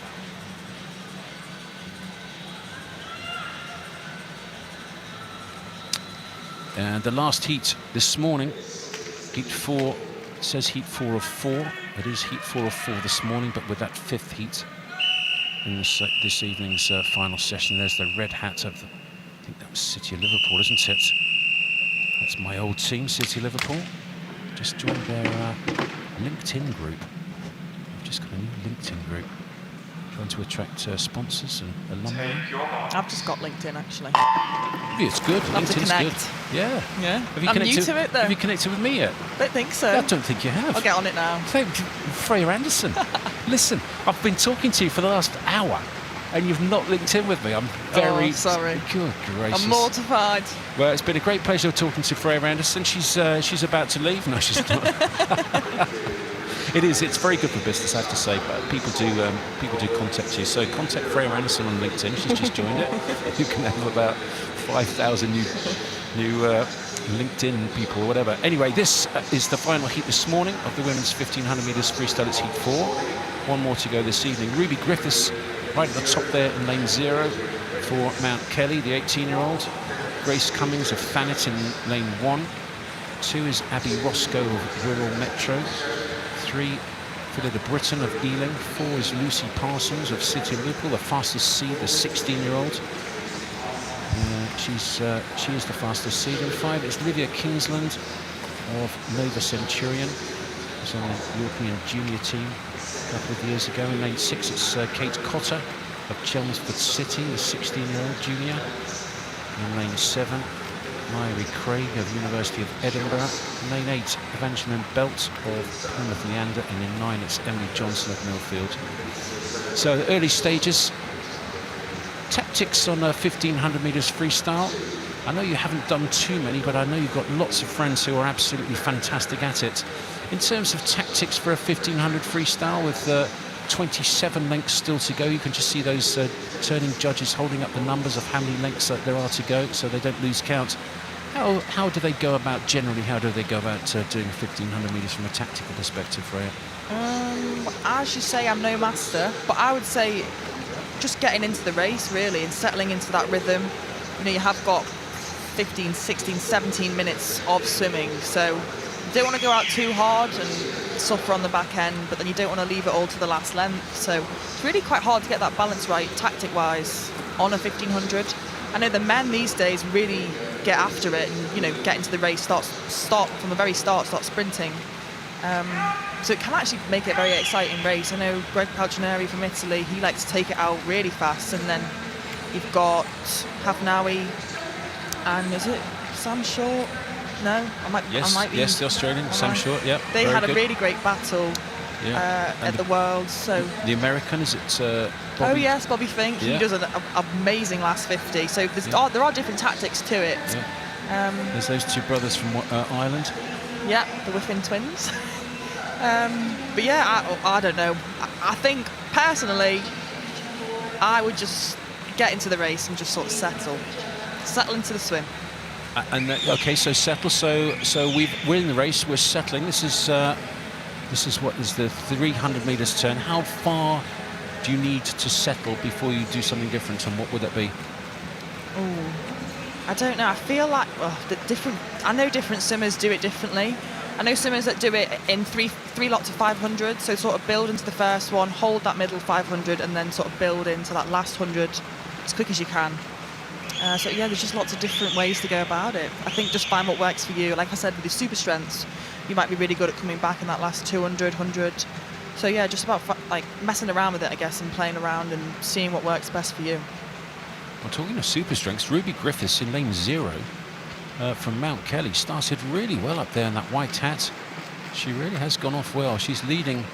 Very unusual to have an outside lane leading. It should be spearheaded with the fastest in the centre, and of course there's an awful long way still to go, so the lead may well change, but that's the 350 metre turn. So this next award it'll be 400 down and still 1100 metres to go. And Ruby Griffiths of Mount Kelly leading in lane 0. And then in lanes 1 and 2, Grace Cummings and Abby Roscoe also going very well and hanging right in with the leaders. And then there's a little bit of a gap, a little bit of clear water from those 3 leaders to Phillida Britton of Ealing in 3, Lucy Parsons of Liverpool in 4, Kingsland of Nova Centurion in 5. Also going very well closest to us is Emily Johnson of Millfield in that green hat, just gone through the shot. But right at the top there, Ruby Griffiths, coached by Emma Barnes-Collins, and Greg King-Lim down there in Tavistock. Fabulous school that. It used to be called Kelly College when I was there. Now it's Mount Kelly. You were at a swimming school as well, weren't you? Yeah, Ellesmere College. Yeah. I think the school itself was more of a rugby school, so we were kind of second to the rugby boys. But no, the swimming team was amazing there, and came out of a tiny little 4-lane 25-metre pool, which just goes to show you've got a pool, somewhere to train, that's all you need really. And here, again, like I was saying, you've got a lane, you've got a chance. There's quite a few outside smokers in these heats, so it's lovely to see. So, and I think earlier you were talking about you started off in Wirral? Yeah. Wirral Metro? Yeah, Wirral Metro, and there's a Wirral Metro swimmer in the heat now. Excellent. It's lovely to see. Go on then, tell me about her. Well, Abby Roscoe? Abby Roscoe. Is she 15 or 14? Yeah, and she had a great swim yesterday. Oh yeah, and the camera is on her now.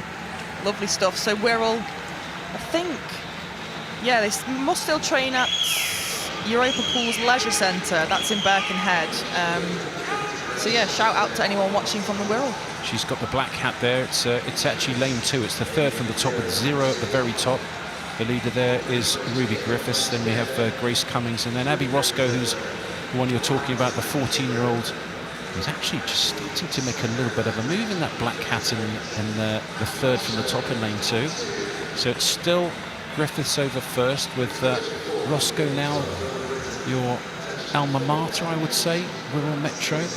Abby Roscoe doing well, and just breathing to her right, breathing right into the face of Grace Cummings, and tracking these leaders. And these three going well, starting to come and join them in lane number 3 is Phila de Britton of Ealing, just starting to move through in the white hat there. So there's 4 now. The closest to us of those leaders just starting to make a move. That's Phila de Britton. Check on the 50 splits. From the top, 35.2, 35.0 from Grace Cummings on that last 50, 35.2 from Abby Roscoe, 34.7 from Phila de Britton. So she's certainly making a move in that white hat closer to us. 0.3 of a second faster than any of those other 3 to her left. And she's able to see them breathing to her left as she goes up the pool. Yeah, it's starting to bunch up now. Like you say, it's normally you expect it to be spearheaded because it's ranked on time, so the fastest is in lane 4. But it's good to see like a good race happening, which is something you don't tend to see too often in 1500. 2 more lengths to the halfway in this final heat in the morning of the women's 1500 metres freestyle. And it's some very good swims indeed. They really are. Really looking forward to that final tonight as well, with Amity Bloxage, the fastest seed. Fleur Lewis is in there. Bloxage, can she go under 15 minutes? She's going to have to go pretty close if she's going to make the Olympic qualifying time of 16:01.95. I'm not sure if I said under 15 minutes there. I meant under 16 minutes anyway. She can go 15. I think you said under 16. Did I? Thank you. Thank you. So anything in the 15s would be utterly sensational. Her lifetime best is 16:10. She's still only 14 years of age, is Emily Bloxage. We'll see her this evening. You must tune in for that, because it's going to be an absolute cracker. But at the moment, Phila de Britton's, well, he was saying that some of the swimmers do it in blocks of 500, and this is the halfway mark. It's the 750-metre turn. So halfway down, 750 done, 750 to go in this, the final heat this morning of the women's 1500 metres freestyle. Phila de Britton leading for Ealing. Second, just about, is your old teammate there, Abby Roscoe of Wirral Metro in lane 2 in the black hat. 1 lane up from her is Grace Cummings of Thanet. And then in 0, Ruby Griffiths of Mount Kelly. Just been overtaken, maybe right at the bottom here, you can see Emily Johnston of Millfield. There's the leader over first. She's still repping 34.6s, so she's just about half a second faster than the next fastest split swimmer, who's actually at the moment way over on this side. It's Emily Johnson of Millfield. She's still in about 4th or 5th, but she's going very well. There she is. But there's the leaders, and they are probably about 4 or 5 metres ahead at the moment of Emily Johnson. So how many lengths to go? We can just see in a second the turning judges. There's a beautiful over water. Turning judges holding up number 13. 13 lengths to go. This is the tough part, isn't it? When you get towards 1,000 down and 500 still to go, it's still a long way. Yeah, could not imagine. I couldn't. But like you said, I think it looks like she might have made a move after that 500. So maybe this is something, a tactic she's discussed with her coach. So it's nice to see it sort of playing out. Like you said, and lane 0 took it out quite fast. So, and it's just changed completely the whole race. Well, that early pace of Ruby Griffiths was pretty quick. She certainly led them out early on, but she's getting now towards the seeded position. She's an outside lane, but she's still swimming very well, I have to say. She's doing very well indeed. This Ruby right at the top, but no doubt about the leader now, and she's just starting to swim away. She's still going 34 points. That is Phila de Britton of Ealing. Up there now, maybe in what is still your old Wirral Metro teammate, Abby Roscoe. And the black cat over first. It is Freya Anderson second, just about, I think it is Abby Roscoe, with Grace Cummings right next to her, and the white hat on the left-hand side of those three. Another 34.7, very consistent indeed. But 34.8 now from Abby Roscoe. She's just turning the pace up a little bit in the black hat. That was a slightly faster 50. Very impressive stuff here. Roscoe's 14. How does she know how to pace a 1500 metres freestyle, age 14? Gosh, I don't know. Well, I guess that's just having a great relationship with your coach and being able to discuss these tactics. I don't know how they maintain concentration. I couldn't do it for a 400. I start singing songs in my head, so God knows what goes through their minds now. But I think it's all about that discipline. Well, it is interesting. They were repping 35s, most of them. Now, all four of these leading pack have started putting in 34s. 34.7s, 34.8s, so they're just turning up the pace a little bit. So they've got to the 1,000. That was the 1,000-meter turn, that last one. 500 meters to go, 450 to go at this turn, and they're just turning up the pace. Let's see, 34.99 there for the leader, 34.8 for the second place, 35.1 the last split, and in fourth place, Lucy Parsons of City of Liverpool has actually had the fastest last 50 at 34.6. Lucy Parsons currently in about fourth or fifth position, right in the centre in a red hat. You'll see when we see a wider shot of the pool. The red hat just on the right-hand side there. She's actually repped the fastest of the last 50s. Let's see what it is here on this one with 400 metres to go. So the leader, 35.00, 34.98. 34.98 again from Lucy Parsons. So she's there or thereabouts, 2/100ths of a second difference on that last 50. 400 metres to go. Now we're getting in Freya Anderson territory, 400 to go. You know 400, don't you? Not too well, but it is nice to see all the tactics playing out, how differently this race has gone for each swimmer. And it's starting to bunch up a bit now, so it's been quite an exciting race.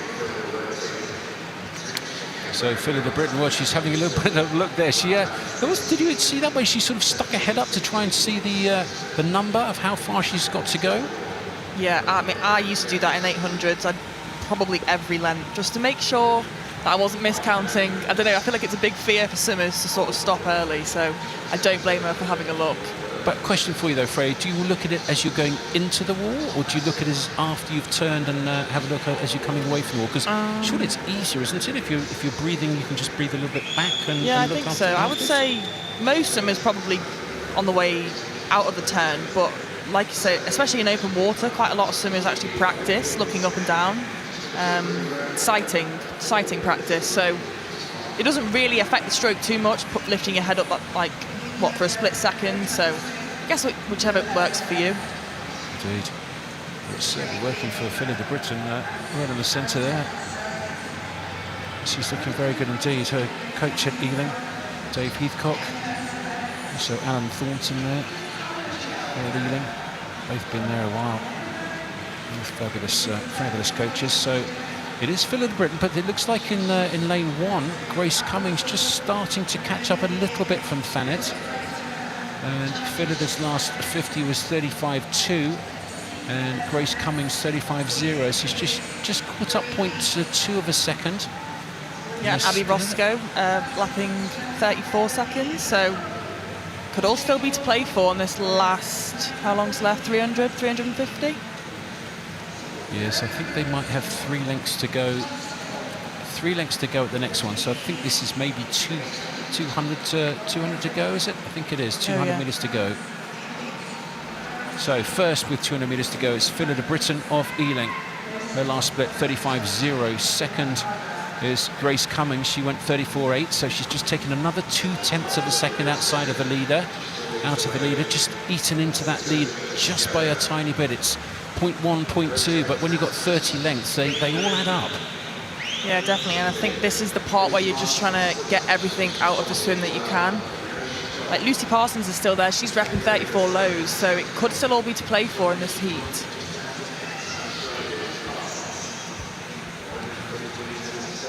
So 150 metres to go. 3 lengths left in this last of the heats of the women's 1500 metres freestyle this morning.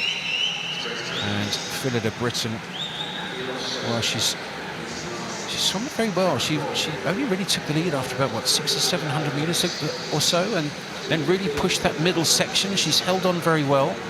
2 lengths to go. We'll hear the bell now, denoting 100 metres left in this final heat this morning of the women's 1500 metres freestyle. First over is Freya Anderson of Ealing. Second, Grace Cummings in lane number 1 from Thanet. Third, just at the moment, is Abby Roscoe of Wirral. And fourth, coming back well in the centre, is 16-year-old Lucy Parsons in the red hat there of City Liverpool.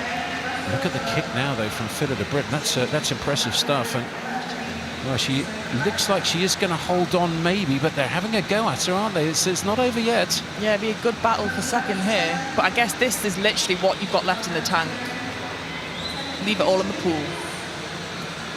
Indeed, you really don't want to swim 17 minutes and not give absolutely everything, do you? Because you're going to give an awful lot. We've heard from Freya Anderson about her recovery from glandular fever. She's 90% back. Talking about percentages, which is great news. Well on the road to recovery, and it sounds like she's got a fabulous next couple of months ahead of her. But really good swimming on a fantastic last 100 metres there for the Liverpool. Goodness me. Very good closing. 32.0 on the last length. Well, Lucy Parsons, I wonder if you can go a little bit earlier. She's only 16, so she's certainly still learning her trade on the 1500 metres freestyle, but a very, very quick last 100 metres from her. There is the winner. That's Freya Anderson of Ealing. And that is, I think that was Lucy Parsons, was it? She's got a Prescott hat on, but I think that's from the City of Liverpool. She had a Liverpool hat on. Some swimmers wearing 2 hats. I always find that I never used to wear 2 hats. It seems to be a new thing. Is that because you can? I guess, well, when we wear them, we wear a regular cap underneath, goggles, and then like a bullet cap. So that's like, we're talking about the 1% here of the games. So that's why most swimmers you see wear 2 caps. Well, there's been some fantastic crowds here. The sellout crowds. It's been really well attended, fantastically well attended this meet, and certainly towards the end of the meet there's some wonderful races still to come. So here we go. The result of Heat 4 of the women's 1500 metres freestyle. Freya Anderson of Ealing wins it in a time of 17:18.2. Lucy Parsons second from Liverpool, finished super quick. Abby Roscoe third, Grace Cummings fourth, Emily Johnson fifth, and Kate Potter in sixth. So that's the end of the heats this morning, and there is one more heat still to go. So in theory, we could get a medalist in this Aquatics GB Swimming Championships of 2024, the National Championships. We could, in theory, have a winner from there. Anyway, apologies, Paul, over to you very quickly. I do apologise. That's all right, Andy. I was enjoying the chat there between yourself and Freya. And we are on to the first multi-class event. I say multi-class, there's only one swimmer in it, and that's Iona Winifred, but real young superstar from Great Britain, having great support here from the crowd. She swims in the SB7 class, so S1 to S10, those swimmers with physical impairment right in the middle of that class. She has a form of dwarfism. Iona Winifred. She is actually the European record holder. 42.70 was the time that she set just a couple of weeks ago. Real star in the making here. Let's see if she can challenge that European record. 42.70, and she's going to be very close to that. Oh, it's close, just outside by 4/100ths from the young superstar. It's not a Paralympic event, so no qualification criteria for her to aim for, but swimming on her own with that great support here in London Aquatics Centre, that was sensational. Watch out for her in the 100 breaststroke. That is confirmed. Look at that points total, 869. Remember, 1,000 points equivalent to the world's best in the last couple of years, and Iona Winifred right there, new European record a couple of weeks ago, within 4/100ths of that mark. And that is the multi-class events. So you've had an hour and a half. I've had 42 seconds, Andy. I'll let you go back to the chat. Andy and Anderson, the beginnings of a podcast here, I think. Sounds like a law firm, doesn't it? Something's not right in the balance, I have to say. 4 1500s and you get a 50.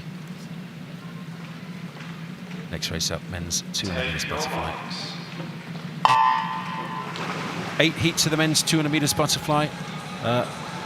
Eden Rowe of Northampton in lane 3, Ben Beale of Northumberland in 4. In 5 it's Dante Sinnott of Barnet Copthall, and in 6 it's Luke Brussels of City of Manchester, closest to us in that black cap. But leading out down this first 50 is Dante Sinnott of Barnet. Well, I'm going to say, Freya, sadly your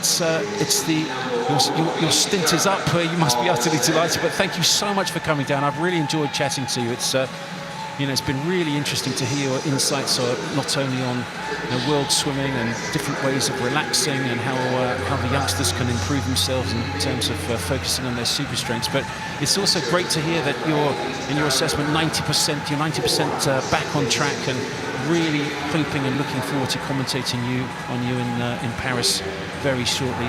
I wish you all the very best with that completion of your recovery and back on the top of the world, because it's so good to be commentating on you when you're really going full ball. So thank you so much. Really enjoyed it. Yeah, same. Have you enjoyed it? Yeah, my first ever time commentating, but I loved it. Yeah. Oh, great. You're a natural. Well, in that case, you can come back and have another chat later in the week. If that's all I'd right. love to. I'd love to. Fantastic. That's Freya Anderson, absolute superstar, lovely lady. Really enjoyed chatting to her. She's leaving us now, but we'll go straight into this men's 200 metres butterfly and follow that for you. But really enjoyed talking to you. Thanks, Freya. Thanks, Andy. Thank you. you. Take care. Already. Get better quick. So, men's 200 metres butterfly, heat 1 of 8, and leading in lane number 4, Ben Beale. Well, he let Dante Sinnott of Barnet Copthall lead down that first 100 metres or so, and then Beale's picked it up and looks very good indeed. Good discipline, really good discipline down the last 50, and really looking good. Head down, breathing every 2 and 1. Very good indeed. So let's see what time we can do. Ben Beale in 4, 2:10.84. This is seat time, 2:10. He's going to be right on that. Is he going to do 2:10.8? Yes, he is. 2:99. Well done. Well done. So 0.9 second of a second lifetime best for the winner, Ben Beale. Smile. Yo. What? I'm not quite sure I understand that reaction. He's done a new lifetime best. He's ducked under 2 minutes and 10 seconds. Didn't look that happy. Ben Beale wins it. 2:09.91. Dante Sinnott of Barnet second. Eden Rowe third, with Luke Brussels in 4th. Interesting reaction there. It was more of a grimace almost at the end there, wasn't it?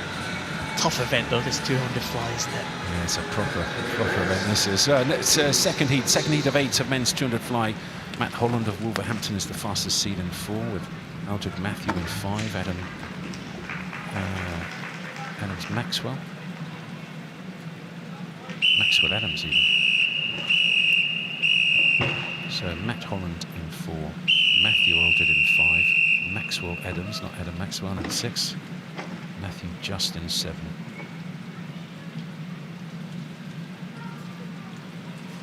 Take your marks. Well, it's certainly been a fairly long morning already, with 4 heats of women's 1500 metres freestyle, and then they throw me 3 Matthews and a Maxwell in heat 2 of the men's 200 metres butterfly. And the fastest seed is Matthew Holland of Wolverhampton, right in the centre. And he started well in the dark hat. And Wolverhampton soon, I think, is going to be first to turn at the 50. Yes, he is. Very important just to get nice easy speed down this first 100, and then try and pick it up from there. So that's the 50. See if you can just get through the 100 without really even noticing, and then pick it up. And very close indeed down this second 50 metres. Yeah, it's important to get the timing right, I think, the pacing right on this 200 metres butterfly. I've seen so often people go out too fast and just pay for that pace in the closing stages. As you say, Andy, it does look like very comfortable in this first 100. A couple of these swimmers under the 1 minute mark. We're all kind of queuing up now, but what are the tactics here? Who is going to make a move in this second half of this 200 metres butterfly? Right in the centre. Looks like the Matthews and Maxwell are right in the mix. Well, it certainly does. Making a move on 200 fly, not easy at all, because you have to lift your whole body out of the water at the same, whole upper body out of the water. Something really, lift the whole of your upper body out of the water at the same time as breathe. Really good last turn as well. Very good underwater, good discipline. Head down on that last, on that first stroke, coming off the wall from Maxwell Adams of Wickham District. He looks very good indeed up there in 3, I think it is Jack Pallant of Plymouth Leander, just starting to come back at him. The other 2 guys in the centre, Matt Holland in 4 and Matthew Eldred in the red hats closer to us of those middle guys in 5. But Maxwell Adams of Wickham, really good swim from him. 2:06.87, but his entry time and lifetime best 2:09.9. Just gone 2:06. Wow. Well done. There's been so many lifetime bests at this meet already. I mean, Aquatics GB must be delighted.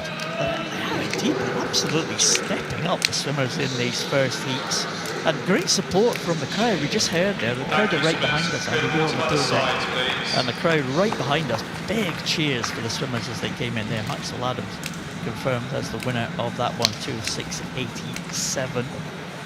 And, well, that's a target. You know, you're looking at the time seeded heats, and that's about 3 heats in advance of the times. The 2:06 there, which is more akin to heat number 5 than it is to heat number 2.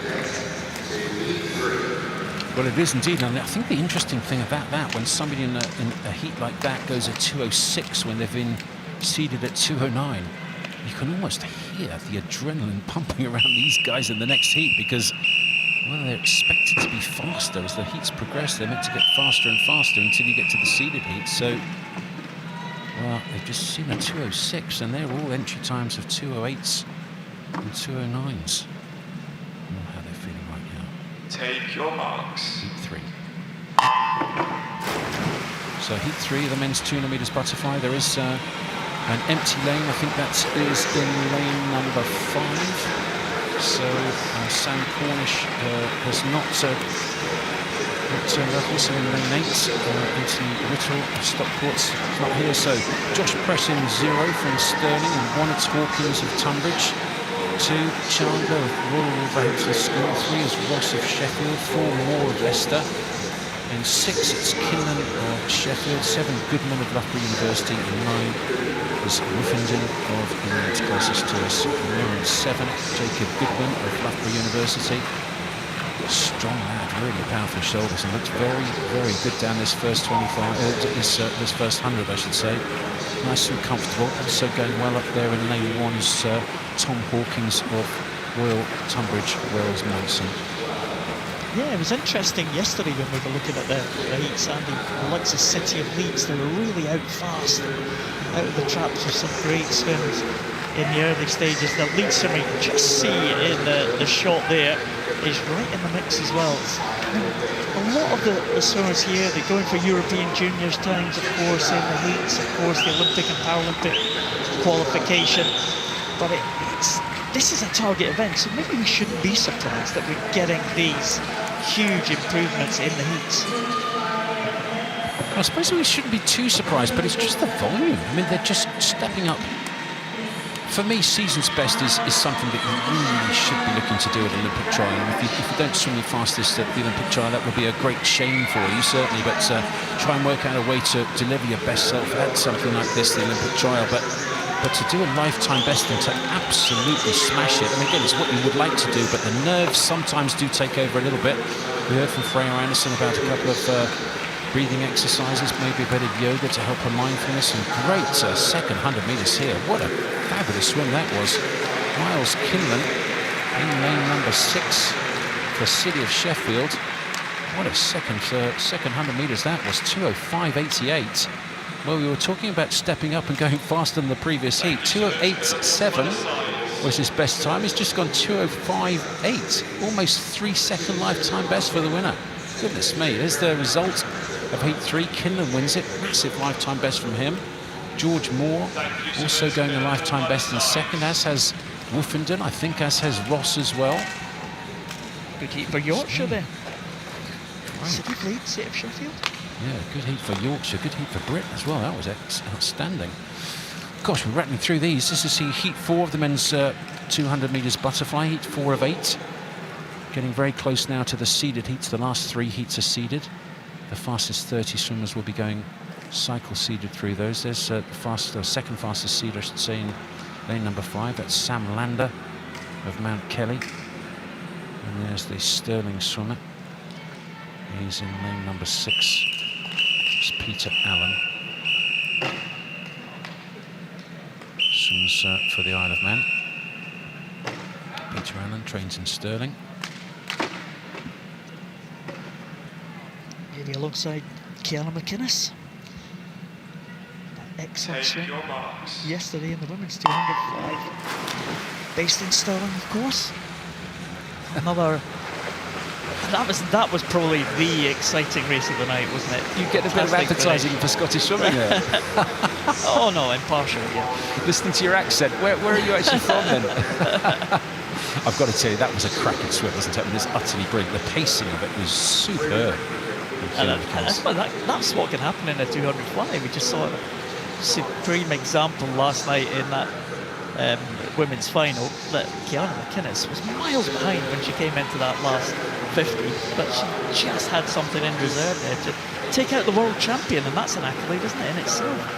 Well, it certainly was. That Laura Stevens won the world championship in February earlier this year. I don't think it was her best race, certainly, but Kiana McInnes swam it superbly well. I think Laura Stevens was trying maybe a slightly new tactic. She went out very fast, paid for that early pace in the second half of the race, but well, you can only say Kiana McInnes won it. I don't think it was a loss necessarily at all by Laura Stevens, but McInnes really stepped up, and her face was just a picture when she won. So excited, didn't really know what to say, did she? Anyway, this is heat 4 of the men's 200 fly. Closest to us is Thomas Maskell of Northumberland and Durham. This is the hard phase of a 200 fly, just when you get to 150, 1 length to go, and it all starts hurting very, very badly. And you've still got 50 to go. Up there in lane 3, first to turn is Rico Bingman of Lynx. Yeah, Bingman just taking the lead here. Has he timed this one perfectly? Maskell maybe dropping back just out of the picture here, but it does look like the man just on the top of those 2 yellow lane markers is just going to take this one, I think. Very good last 50 for him. Well, he's holding on well. He's keeping his stroke rate up. Maybe just stretch it out a little bit, but 2:05.3 from the winner. Well, that's a 1.3 second lifetime best from Rico from Loughborough University. Really good swim from him. Second, 2:05.5 as well from James Froggatt. So another lifetime best from him as well. This is really good swimming. 2:07s and 2:08s with the qualification time. So if you look at that, 2:07s and 2:08s, certainly the first 4 well under that. Just keep on pumping them out, don't they? Lifetime best after lifetime best. It's very impressive to see. Right, heat 5 of 8, the last of the unseeded heats in this men's 200 metres butterfly. And Korish Kodaka of City of Leeds won the junior final on the 400 freestyle last night. A huge lifetime best. Looked very, very impressive indeed. Interesting to see him doing 200 fly here as well. He could really do well here. Leeds having a great meet. European junior time, only 2:04.48, so could be one to watch out for. Kodaka was fantastic yesterday, wasn't he, in that 400? He goes with that yellow cap there in number 4. Heat 5, the last of the unseeded heats. And Korish Kodaka of the City of Leeds is the fastest seed. His lifetime best 2:05.6. You see how he swims it. He swam a really good 400 with his freestyle. And at the moment, started very well is Kieran Lennox in lane number 7 of University of Aberdeen Performance, coached by Patrick Miley. With a great Hanawani, Smiley Line. What she's doing now. Hope she's still very much involved in the sport in Scotland and in Great Britain. Yeah, she just had a baby a couple of months ago. I saw her at the World Para Series in Aberdeen. She lives, I think, in Aberdeen now.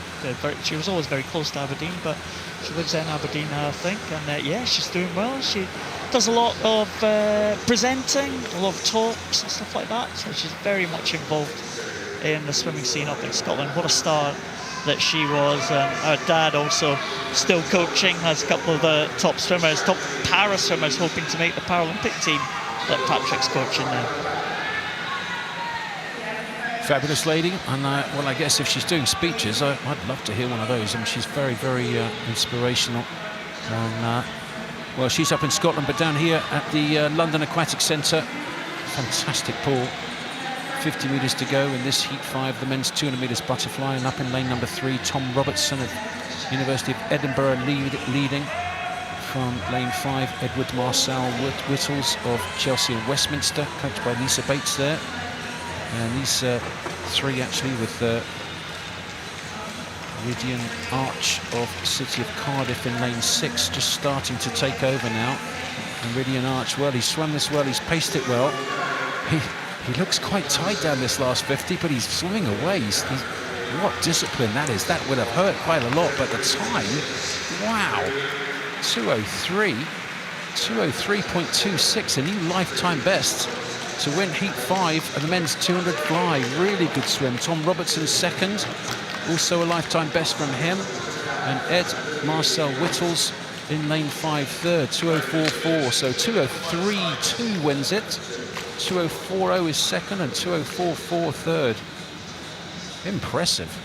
Yeah, the heats still impress us. There we go, 203.26 for Rydian Arch. Take that one for City of Cardiff. Tom Robertson, nod of the head for him at the finish there. He was pleased with that 204.01. And Marcel Whittles in third position. And on to heat 6 of 8, Andy. Heat 6, the first of the seeded heats in this men's 200 metres butterfly. And the big guns now entering the pool, the fastest 30 swimmers in Great Britain in this men's 200 metres butterfly. Martin Balsini of Guildford City is the fastest seed. He's in 4 with, in 5, Andrew Bertoli, University of Stirling. 6, Charles Simpson, so keep an eye out on him as well, Plymouth Leander. Watch for that European junior time. So heat 6, first of the seeded heats of the men's 200 fly. Rose of Edinburgh in 1, Dodds in 0, Dodds of Bath in 1, Shevchenko, Wolverhampton 2, 3 is Edwards of Swansea, 4 Balsini of Guildford, 5 Bertoli Stirling, Simpson in 6, Plymouth Leander swimmer, 7th is Van der Leest of University of Bath, Branch in 8 of Sevenoaks, and closest to us in 9 is Tucker of Loughborough University. Real long stroke at the front of the field there. Andrew Bertoli especially just stretching out at the front of that first 50, and he's using that power down this second 50. Probably will be him to lead that entry time. Oh, Bruce Edwards actually in lane number 4. And not Martin Balsini, sorry, in lane number 4 instead of Bertoli. Lanes mixed up. Balsini and Bertoli with Edwards in third here as they came. Very long stroke at the front of the stroke there for the leader. It is interesting to see a stroke like that, isn't it? He is very interesting head position as well. He doesn't push his chin forward that much when he's pushing forward. Ends up looking down quite a lot, but it's effective at the moment, certainly is. And Martin Balsini of Guildford City in lane number 4, the fastest seed. See his split time there, 1:27.7. Well, his lifetime best is 1:59.9. And he could go under that here. He's going to have to bring it home well, try and hold on to his stroke, try and keep the discipline of keeping the length of stroke, not just the turnover, the speed of turnover, but also keep the efficiency, keep the length. Make sure you keep on pushing back and really use that the drive of the arms, the push of the arms at the same time as kicking and propelling you forward. 159.9 is his best. He's going to be just outside that, I think. Oh, 0.3 of a second outside of his lifetime best. 0.36 outside. It was a good swim, and he'll get through to the final with that. The winner of the first of the seeded heats, Martin Balsini of Guildford City. It was almost a very kind of jerky stroke there as he came down that last 50. All the way through, actually, Balsini, but very effective. The Guildford City man, 2 minutes, 0.33. With Edwards in second place, and it was Bertoli in third, just ahead of Van der Leest by 9/100ths of a second. So move into heat number 7. The heat's getting faster as we go through, and, well, man in the middle, Joshua Gammon, has the fastest entry time in this one, under the 2 minute mark. Well, Josh Gammon, very quick short course, very quick. I think he won the English short course championships in December on this 200 fly. Very fast indeed. So it'll be very interesting to see how he swims here. Good in short course. Can he convert it into long course? This is the 50-meter pool.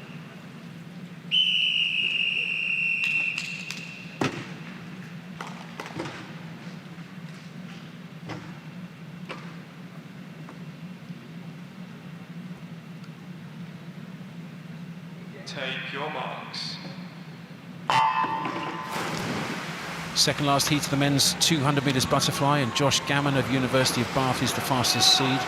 Full lineup is Hewitt of Sheffield in 0, Gray of Chelsea Westminster 1, Sansom Loughborough University in 2, Wilson of Sheffield in 3 with Gammon in 4, Patrick Braddock of Swansea University in 5, 6 is Woodward of Hatfield, Fox in 7 of City of Sheffield, Visda, City of Sheffield in 8, and Brody Gordon-Gibson of University of Edinburgh closest to us in lane 9. But really good underwaters. Josh Gammon there, right in the centre, that black hat, leading at the moment down this first 75 metres or so for University of Bath, and looks comfortable at the moment. Also going well in lane number 6, I think it is. Yes, it is. In 6 is James Woodward of Hatfield. So Gammon in 4, Woodward in 6. They'll be the first 2 at the halfway turn. Yeah, looking very comfortable. Those 2 in 4 and 6 as they go into the second half of this one. Also coming back in the centre as well. Patrick Braddock in between these 2 in the middle. Of course, top 8 will make it to the final. It's all about qualification because they can't achieve any nomination standards in the heats this morning. All about making it to that final. What a contest right at the top there between 3 swimmers. They are battling it out for 4th position. But the main man, the top seed in this particular heat, Josh Gammon, has around about half a second lead here. Braddock and Woodward still in close attendance though.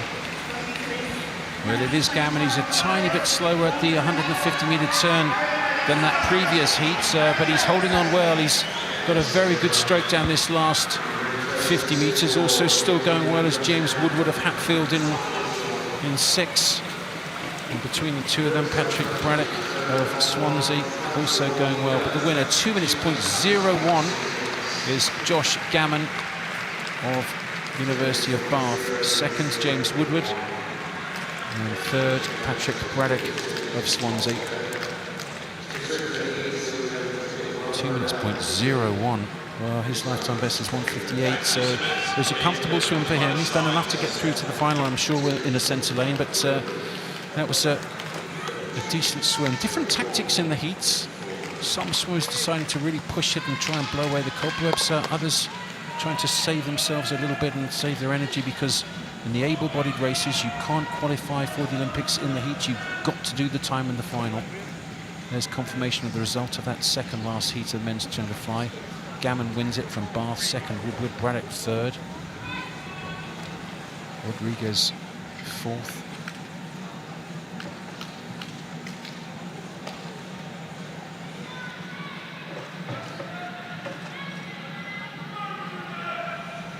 Yeah, final heat on its way. Number 8 is Tom Bailey. Fastest seed. Entry time 1:57.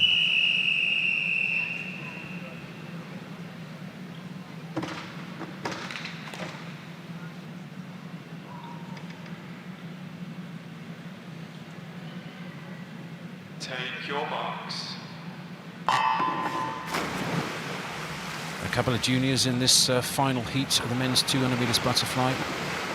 Llewellyn Porter right at the top for Camden Swiss Cottage. Very good medley swimmer up in 0 and 1. It's Stefan Kravitz of East Lothian.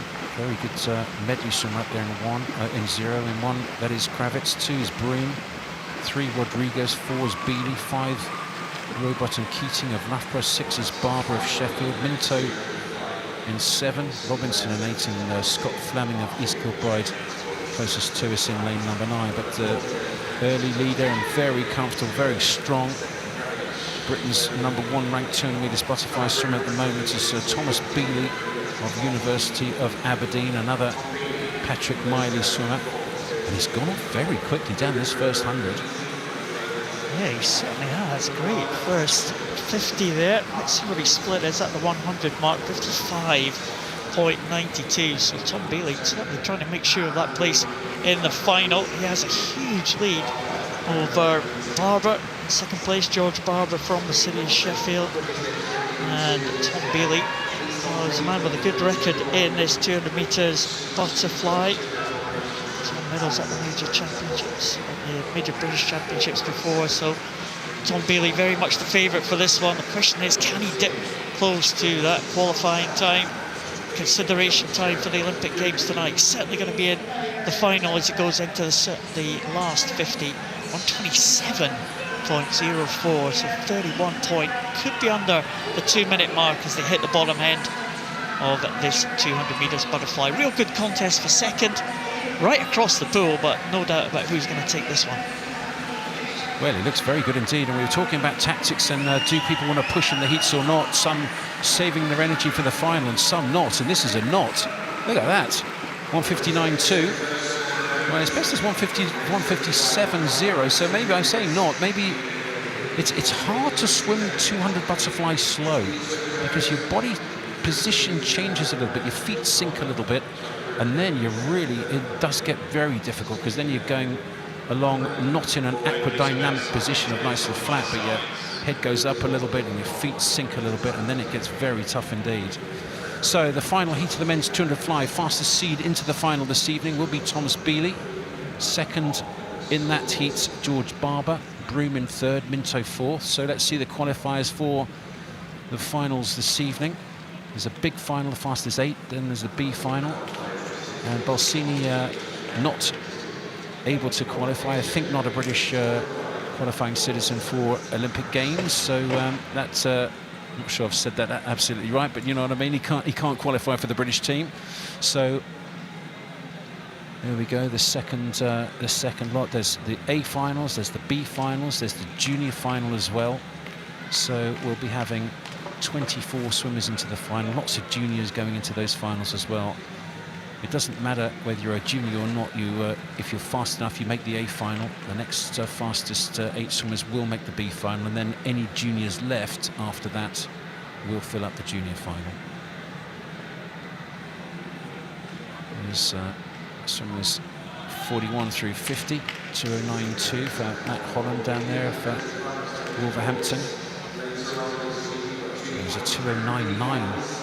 There we go. Ben Beale just nipped under the 2:10 lifetime 2:10 lifetime best for him. That was in one of those early heats.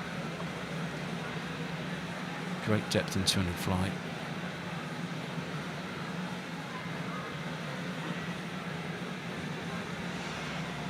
Well, I'm down here poolside with last year's British champ, Josh Gammon. A very solid swim there, putting yourself into tonight's final. But of course, between you and Thomas, it's going to be another battle. Yeah, as usual. You know, me and Thomas used to train at PL together, so we've got a bit of a friendly rivalry, which is really good. So yeah, he's such a nice guy. You know, and from last year, we sort of moved it on. I saw you out at the Swimming World Cup, so it was amazing to have you there. You've been progressing as we go ahead, and you know, working on different things. He said to me, last year at this point, you went 2:02 in the heats. Here you go on 2 even. It's got to be nice to see that progression. Yeah, no, definitely. I mean, it's definitely a better place than I was last year. And yeah, I can't complain with an improvement. Exactly, no one can. Well, look, congratulations on that good swim. Good luck tonight. I'll let you go swim down. For those guys at home, up next is the women's 2 breast. Keep an eye out for Cara Hanlon. We've got a couple of others in there. Gillian Davey is going to be an amazing one, and it's also going to be another battle. It's back to guys in commentary. Thank you, John. It is going to be a proper battle, this one, and well, the crowds here have been absolutely brilliant. Molly Renshaw, she'll be joining us for commentating for the final session. British record holder on this 200 metres breaststroke. I'm delighted to say that commentating on this women's 200 breaststroke, this is heat 1. Laura Sharp, Isabel Cameron, the fastest seed in lane 4, and Daniel Seong of Milton Keynes in lane 5. First heat of 9 of women's 200 breaststroke. Amy Wilmot's joined us. Commonwealth champion, 400 metres individual medley. For the rest of your life, you will be Commonwealth champion. Take your marks. Welcome, Amy. Enjoying yourself? What are you doing these days? Yeah, I'm really busy this week. It's been nice to be at the venue yesterday. Obviously, you said that the crowds have been amazing here, and yesterday evening the noise in here was electric. It's really nice to see packed out swimming arenas for the British Championships. So yeah, it's really good to have that. Working here this week with many different hats on, and yeah, just really excited to see the swimming. How many hats do you have? A few. Yeah. But one of those hats, though, I suppose, is mum hat. Yeah, definitely. My little boy's at home this week while I'm obviously working. Mother-in-law and my parents are looking after him, so yeah, I don't think he'll be watching much of the swimming, unfortunately. Oh, congratulations, though. That's fabulous. How old is he now? Nearly 19 months. Yeah, looks like he's about 3 years old. Is he really? Attitude of a 5-year-old. There you go. There you go. So he's a normal human being. That's good to know. Well, this is the first heat of the women's 200 metres breaststroke. Laura Sharp of Swansea in 3. At the top of that shot with the green hat in 4, it's Isabel Cameron of City of Peterborough, and Daniel Seong closer to us in lane number 5 for City of Milton Keynes. You were 200 metres breaststroker in your time? I could do a decent 200 metres breaststroke, obviously nowhere near the standard of Molly Renshaw and making sort of championship finals. But yeah, I did enough with the focus being on the 200 and 400 medley. So yeah, enough 200 breaststrokes to know that this bit's where it starts to kind of really hurt and start to burn. The third 50 of any 200 really is the 50 where you can kind of make or break and pull away a little bit from the rest of your competitors, and we're starting to see that now in lane 3 here from Laura, starting to build up that stroke rate a little bit into this third 50 turn. Hopefully she'll have some momentum going in and she'll use that to come out and really power down this last 50 metres. Also always interesting to see how quickly they make it around this last turn, because it's so hard at this stage of a 200 breaststroke. Yeah, you're kind of gasping for oxygen. You're obviously with breaststroke, you might only do maybe between 20 and 25 strokes, sometimes even less than that in the older swimmers, so you don't get as many breaths as you might in obviously the freestyle, where you can kind of breathe every 2 and rush through that a little bit. So yeah, it's definitely a big one for the lungs, especially with the underwater work. Well, she's done it very well as Laura Sharp of Swansea University. Amy Baker, the coach there, she's represented Wales in the Edinburgh International. Also coming back very quickly is Daniel Seong, closer to us, of City of Milton Keynes. And is she going to take over here, the lead right at the end? It's going to be mighty tight. Who gets the touch? Daniel Seong's got it. Ooh, by 11/100ths of a second from Laura Sharp. Seong in 5, Sharp in 3, with Isabel Cameron just in 3rd. What a tight first heat of 9 heats of women's 200 metres breaststroke. Good swimming, though. Yeah, she had the momentum there coming into that last 15 metres or so, so she just got her hands on the wall first there. Just, yeah, 0.11 split in that, so really close from those girls, but personal best for both of those 2 top finishers there. Great swimming. We've seen so many lifetime bests already here. This is heat 2 of 9 of the women's 200 breaststroke. Fastest seed is Katie Coventry of Northumberland and Durham. Always reminds me of the great Kirsty Coventry. She was good. Were you swimming when Kirsty? You were probably far too young, weren't you? No, she was one of my idols, I suppose, when I was younger. She was a backstroke swimmer, and I was a backstroke swimmer when I was little. So yeah, just before my time, but an amazing swimmer indeed. I think she's on the International Olympic Committee now as one of the international delegates. So this is heat 2 of 9 of the women's 200 metres breaststroke. Inch of Winsford in 0, Kamak of Northumberland in 1, Healy of Wigan in 2, Guman Beetham of Camden in 3, 4 is Coventry, 5 Hazeland Coulter of Wickham, 6 is Alat File of Guildford, Thompson in 7 from Midlothian, Keatley of Cambridge in 8, and Hickman of Nova Centurion in 9.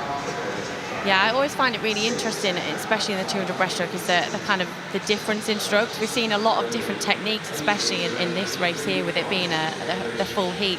You can kind of have that almost city upright breaststroke stroke, or you can have that kind of slightly more head nodding where your shoulders go down and stretch forwards, and it makes a massive difference on kind of energy consumption, how many strokes you're doing, and we can kind of see that perfectly in the shot right now with these two girls.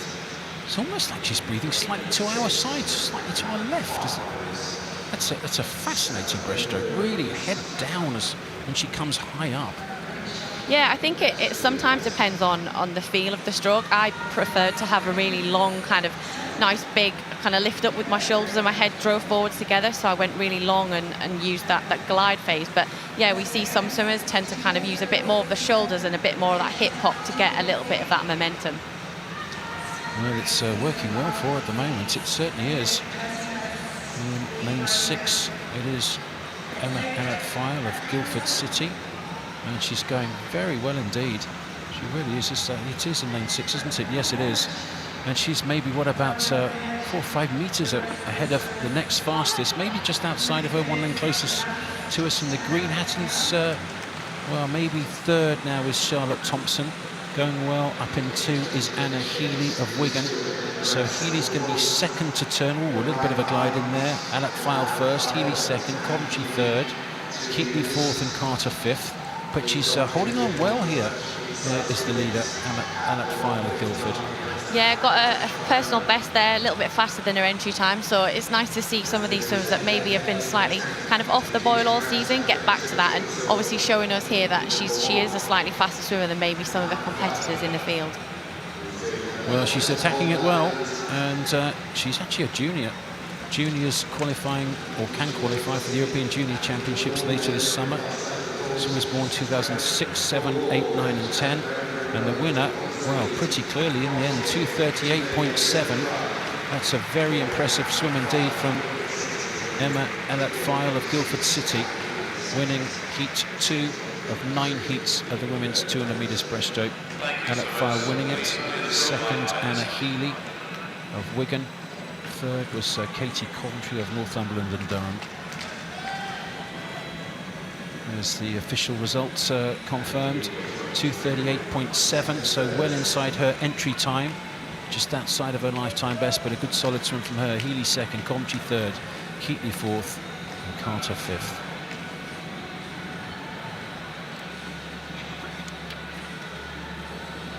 Heat 3, women's 200 metres breaststroke, and it's great to see so many juniors here, and they really have filled up the earlier heats with lots of juniors. Coming to a meet like this, so important to see the big swimmers, the superstar swimmers, the Adam Peaties and those kind of guys. You can warm up with them, you can do all sorts of ready room with them and watch the best people. You must have really benefited from that. Yeah, it's really inspiring when you're either in the warm-up, kind of brushing shoulders, and even standing on the block next to some of Britain's best swimmers. It kind of brings out sort of that extra oomph, and you want to perform and swim well, and that's kind of where you want to be, so it is really inspiring. I like extra oomph. Amy Wilmot's got extra oomph from swimming around the big guys. That's great. Who did you look up to from the British side? You were talking about Kirsty Coventry as one of your heroes. Did you have any heroes that it was really exciting to go to the Olympic trials because they were here and you could be in the same warm-up lane as them? Yeah, I remember my first British Championships Olympic trials a long time ago now. I was slightly younger, and Hannah Miley was there and Kerry-Ann Payne at the time were two of the leading kind of 400 medley swimmers, and to be in the warm-up with those guys and swim in the final with them. Being a junior, I swam up in the year final because obviously the fastest people go where they're meant to, not necessarily based on their age. So yeah, it was really, really nice to be in that environment and learn a lot as well, like kind of tactics, just being in that high pressure environment and being able to thrive off those situations where you know those girls are aiming for Olympic spots and you're just really kind of proud to be in that race amongst them and earn your place almost. So yeah, it can be really inspiring. Well, it certainly would have been inspiring last night to see somebody like Adam Peaty go 57 on the 100 metres breaststroke, and you could have been in the same warm-up as him, watching him in the ready room. And I don't know if you've seen Adam this week yet, but he seems like his weight's taken off his shoulders. He just seems a little bit more happy and lighter. Yeah, I think he looks really calm and confident and relaxed, and I think I certainly wasn't expecting him to go that quick. I thought he would have a really quick swim in him, but I was really surprised, and that's nice to see him come back, be really refreshed and swimming really well. So yeah, it was great to see last night. So Kirsty Neal of Milfield School leading out with 50 metres to go, and this is the third heat of 9 of the women's 200 metres breaststroke. Going with her. Well, 2 outside of her. In 5 it's Magni of Birmingham, and 6 it's Morgan Hughes of the University of Bath. Also going very well up there in lane 0, I think it is, in the red hat. That's Eleanor Perks of Birmingham. Don't often see somebody right on the outside. No, not often. I suppose we tend to see the main race come from the middle lanes, but that classic saying, especially in the finals, if you've made it into that final, you've got a chance to get on that podium and be 1, 2, 3. So yeah, really good to see some of these swimmers in the outside lanes taking that opportunity this morning, even down here at the bottom of the screen too in lane 9. So close, my goodness me. Well, in the end, it was, who was the winner? It's, I think it was lane 5, wasn't it? Yeah. Maurice Magny of Birmingham. Really close. 3/100 splitting them. 2:39.0. New lifetime best for her to win it. And timed it almost perfectly. That's amazing. Let's see the confirmation result of 3 heats. Third heat of 9. 2:39.0 wins it. 2:39.04 second. 0-1 and 0-4 with Eccleston third and Morgan Hughes fourth.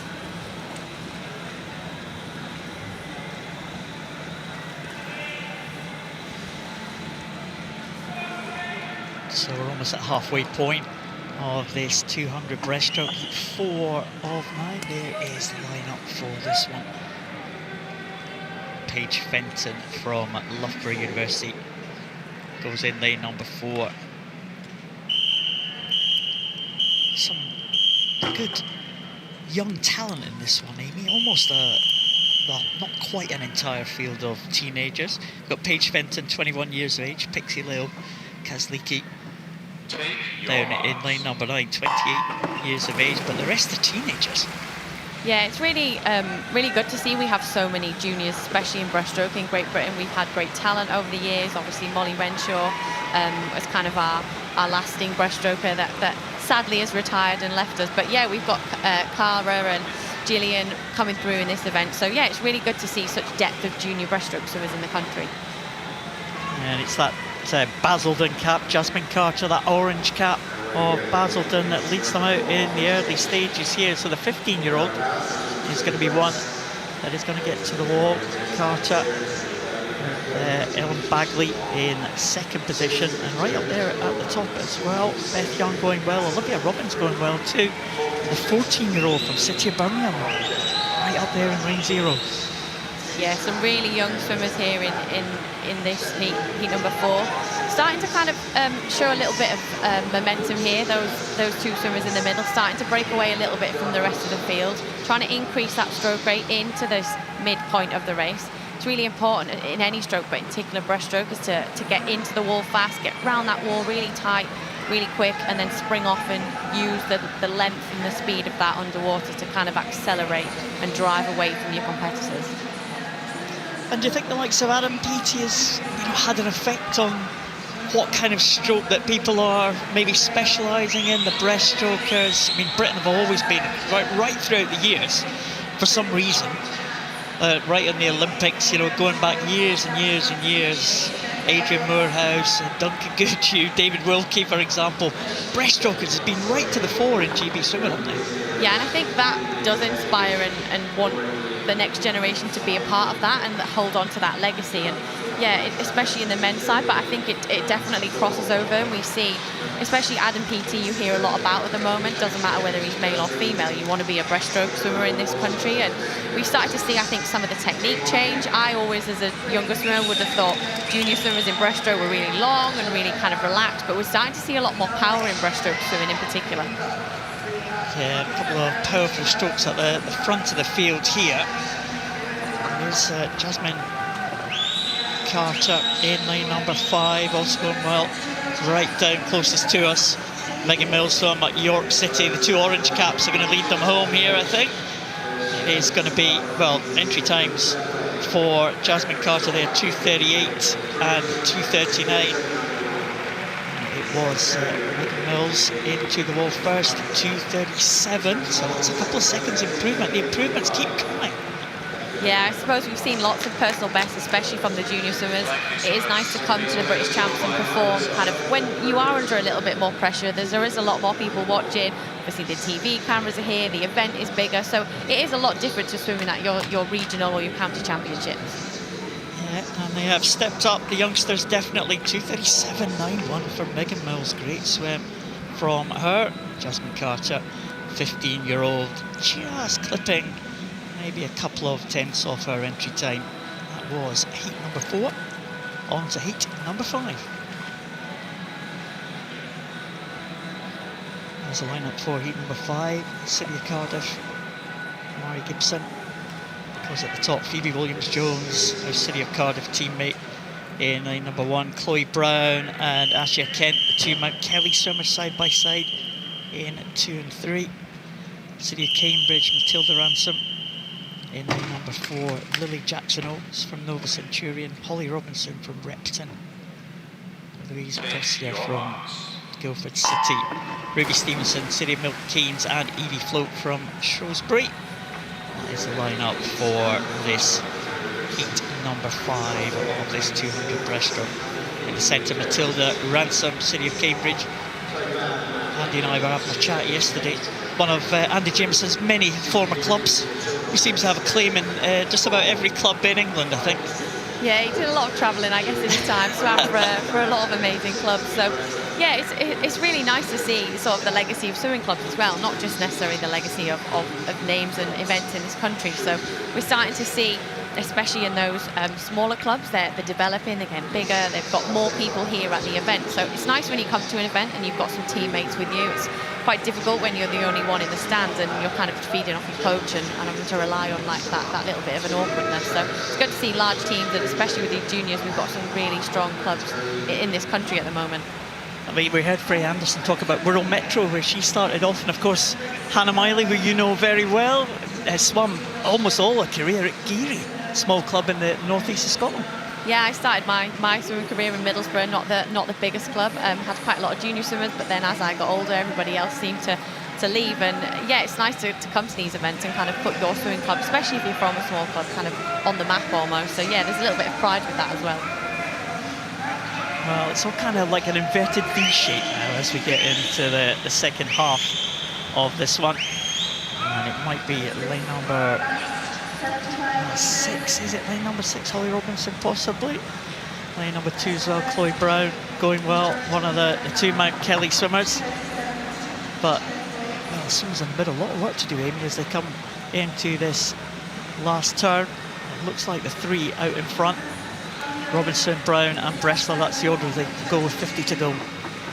Yeah, definitely. I think that last turn there is so tough on your lungs. You get round the wall, you try and get round as quick as you can, but underwater, that big pull out, it almost takes so much effort. And I suppose you really want to try and use that on the last 50, but it can take an awful lot out to stay underwater. I think we saw those girls pop up about 7 or 8 metres, and hopefully as the race goes on, we'll see some of the slightly older swimmers get towards that 15-metre mark.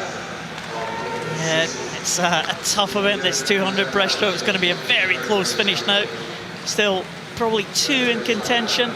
Lanes 2 and lane 6, Chloe Brown and Holly Robinson in absolutely together, almost split by 0.3 of a second. And Holly Robinson does get that touch. 2:37 was her entry time, and 2:33 her finish time. Wow. Yeah, I think that smile there shows it all. It's really nice to come, especially first thing on a morning. I know we want to swim well in the finals, but we've got to get there. So, yeah, for Molly there to swim, Holly there to swim a fantastic heat swim a massive personal best. 3 seconds is something that, especially as you get older, you'd be really excited to get 0.3 off your personal best, never mind 3 seconds. So, yeah, she's had a fantastic morning there. And all 3 of those top 3 finishers swimming lifetime bests. Fantastic swimming from the top 3 in heat number 5. Here's the lineup for heat number 6. So this is the last heat before we get into the seeded heats. Now we see the big names coming in. It's 200 breaststroke. It's a cracking event, isn't it? Wide open almost, isn't it? Yeah, and I actually used to, even though it wasn't necessarily the best, I used to love swimming it. I think tactically, when you're feeling really strong and you're coming down that back 50 and you're almost kind of swimming over someone, you get like a really huge buzz from it. Of course, as a medley swimmer, you've got to kind of try and work on all the strokes. But the breaststroke, one of the most important, because it's a slower stroke, the one you spend most time on in a medley.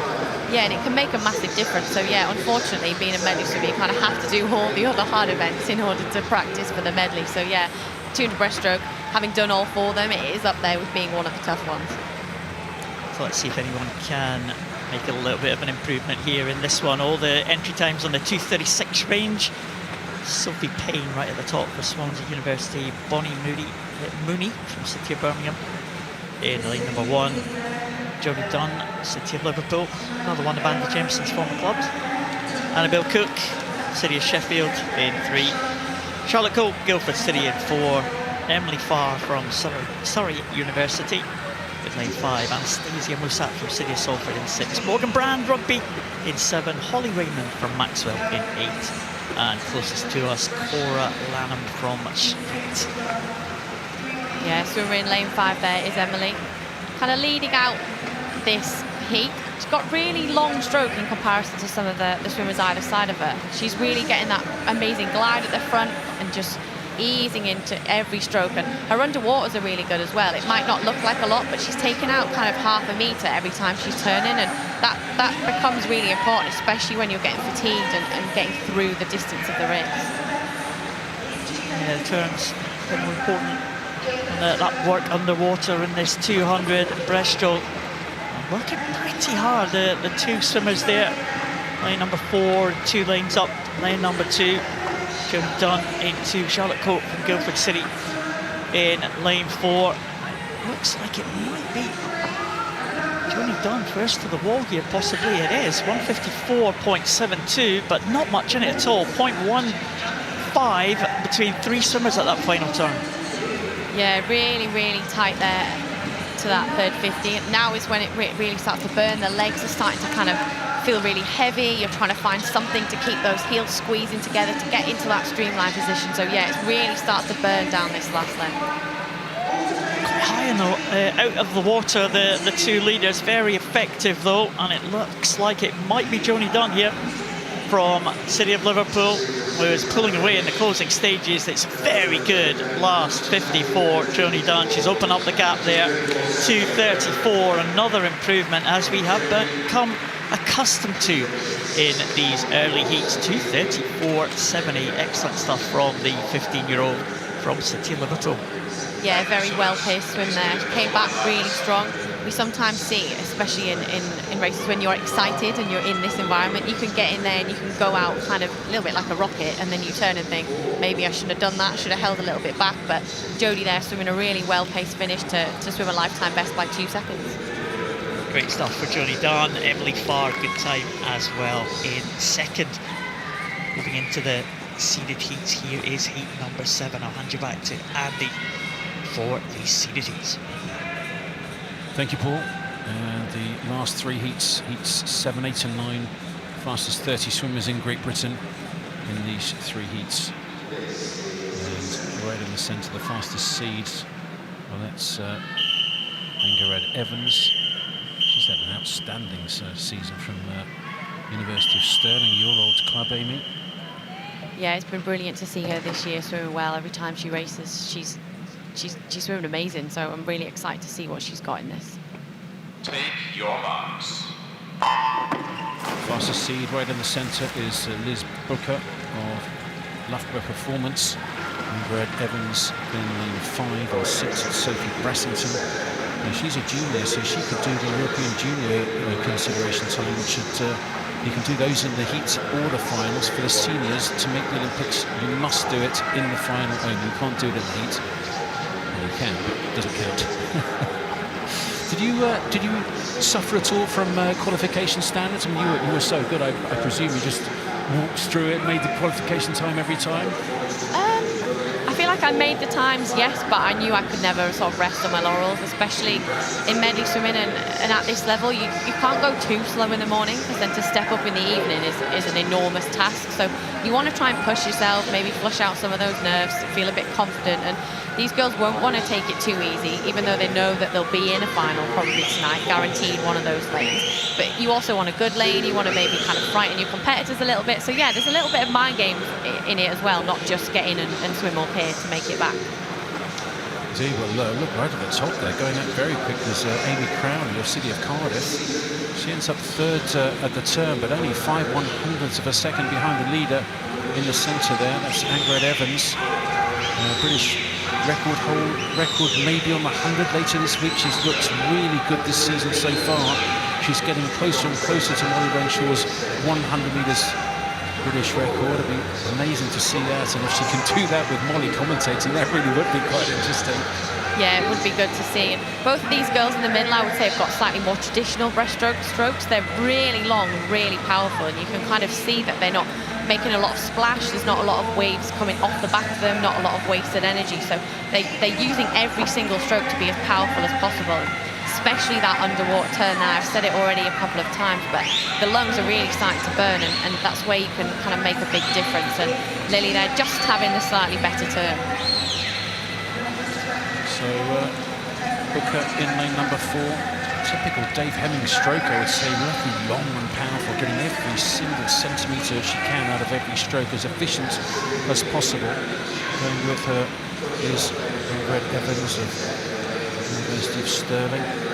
It's going to be Booker winning it. Loughborough Performance Centre swimmer, 2:28.4. That's probably pretty comfortable for her. We have talked quite a lot about the tactics of swimming in the heats and making sure that you save enough energy for the finals, but at the same time making sure that you get a really good lane. Yeah, and I think kind of in the back of your mind, I always used to have, well, there's not many chances where you're slightly rested or fully rested and you can swim a heat swim and a final swim, and at the Olympic Games you won't have the ability to get in the heat and just take it easy. So it's sometimes really good practice to be able to get in and swim strong and then try and come back in the final and swim even faster. So Booker there did finish first in that heat, 2:28, and Anne Herod there will definitely be back in that final tonight, those top two girls. So this is heat 8, second last heat of the women's 200 metres breaststroke. Fastest seed is Cara Hanlon. She's had a good couple of years or so. She really has. Was on the British team in Doha in February at the World Championships at the University of Edinburgh. There she is.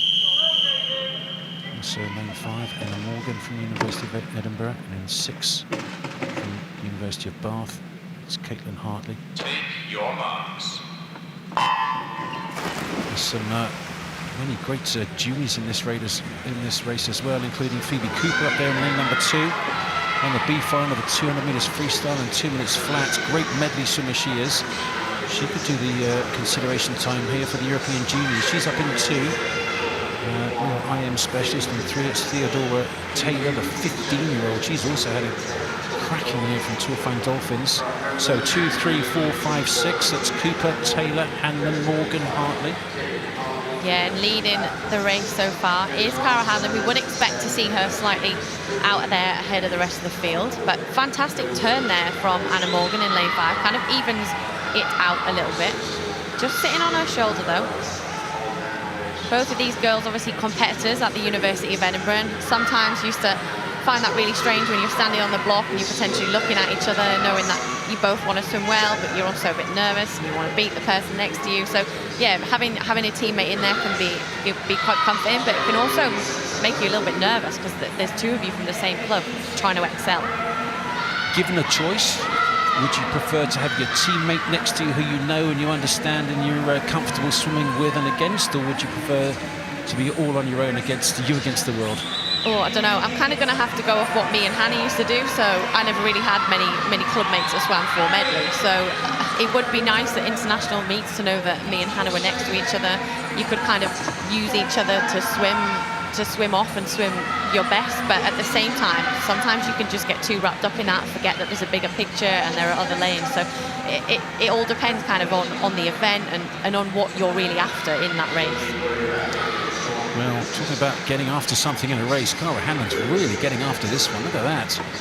37.6, that last 50. That's the third 50 of this 200 metres breaststroke. 147 to the 150 mark, and she's swimming away now. She looks very good indeed. Well, this is really impressive stuff. 225's a lifetime best, Amy. She looks great. Yeah, she's certainly not letting up this morning, doing just enough. She's 3-4 meters ahead of the rest of the field, but she's still working hard into that finish. And yeah, it's really great to see. Cara's obviously thinking, if I'm going to get that qualification time tonight, I've got to put in a good performance, so I'm not taking 6, 7 or 8 seconds off. So really good swim from her there.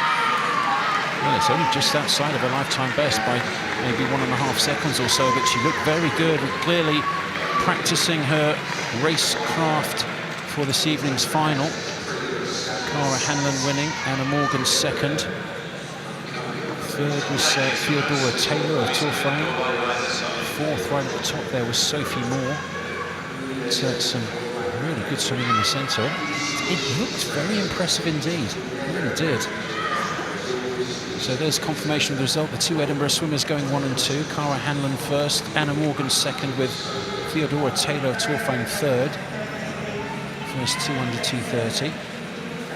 Yeah, I think looking at the splits there, we saw her go 37 point on that third 50, and she was a little bit slower on that last 50. So if she can match those back 250s tonight, she's definitely got at least a second and a half probably in the tank to get close to that 2:23.0 and that Olympic qualification time.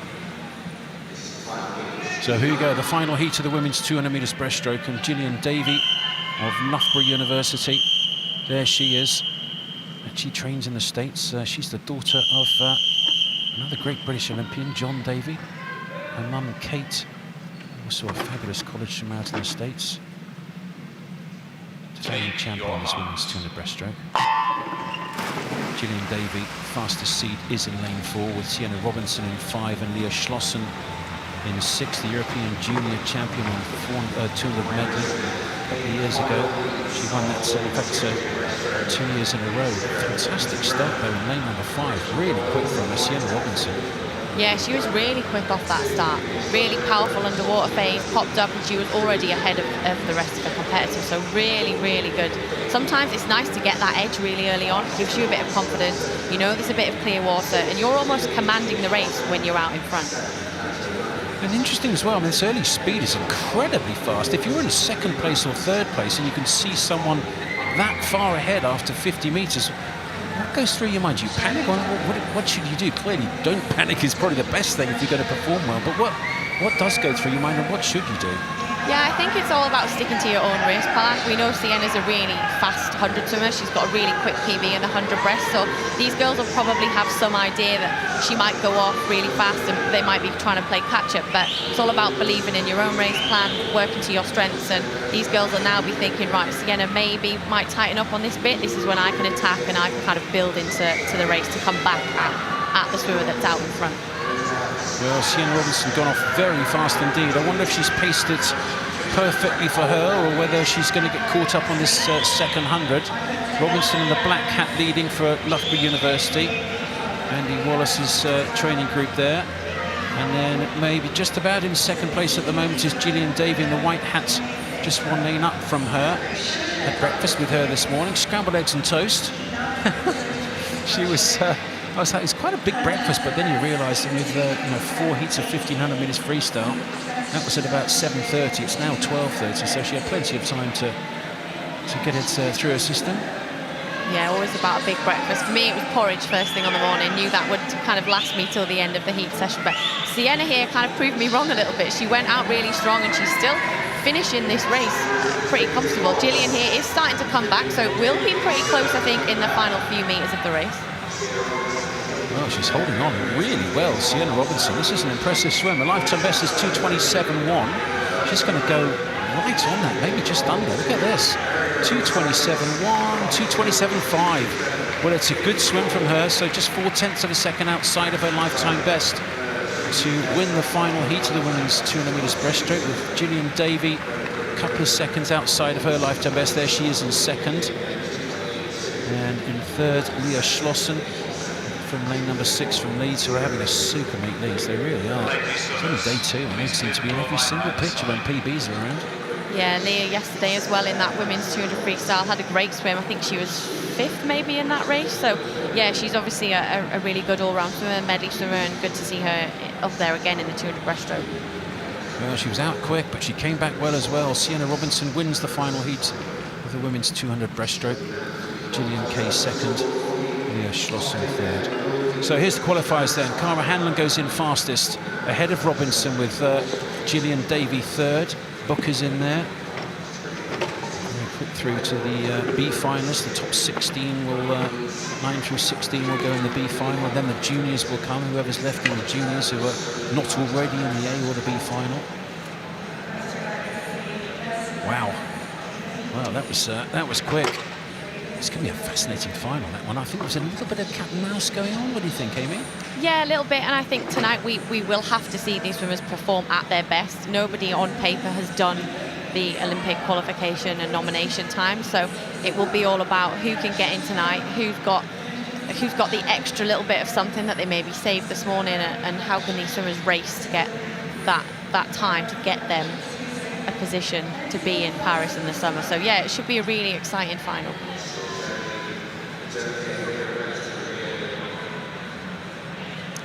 Well, that's the end of the 200 breaststroke heats. I've got 2 of our very fast swimmers down here. We've got Cara Hanlon and Gillian. Gillian, of course, last year, British champion. There was 0.05 between the two of you. It's going to be another battle tonight.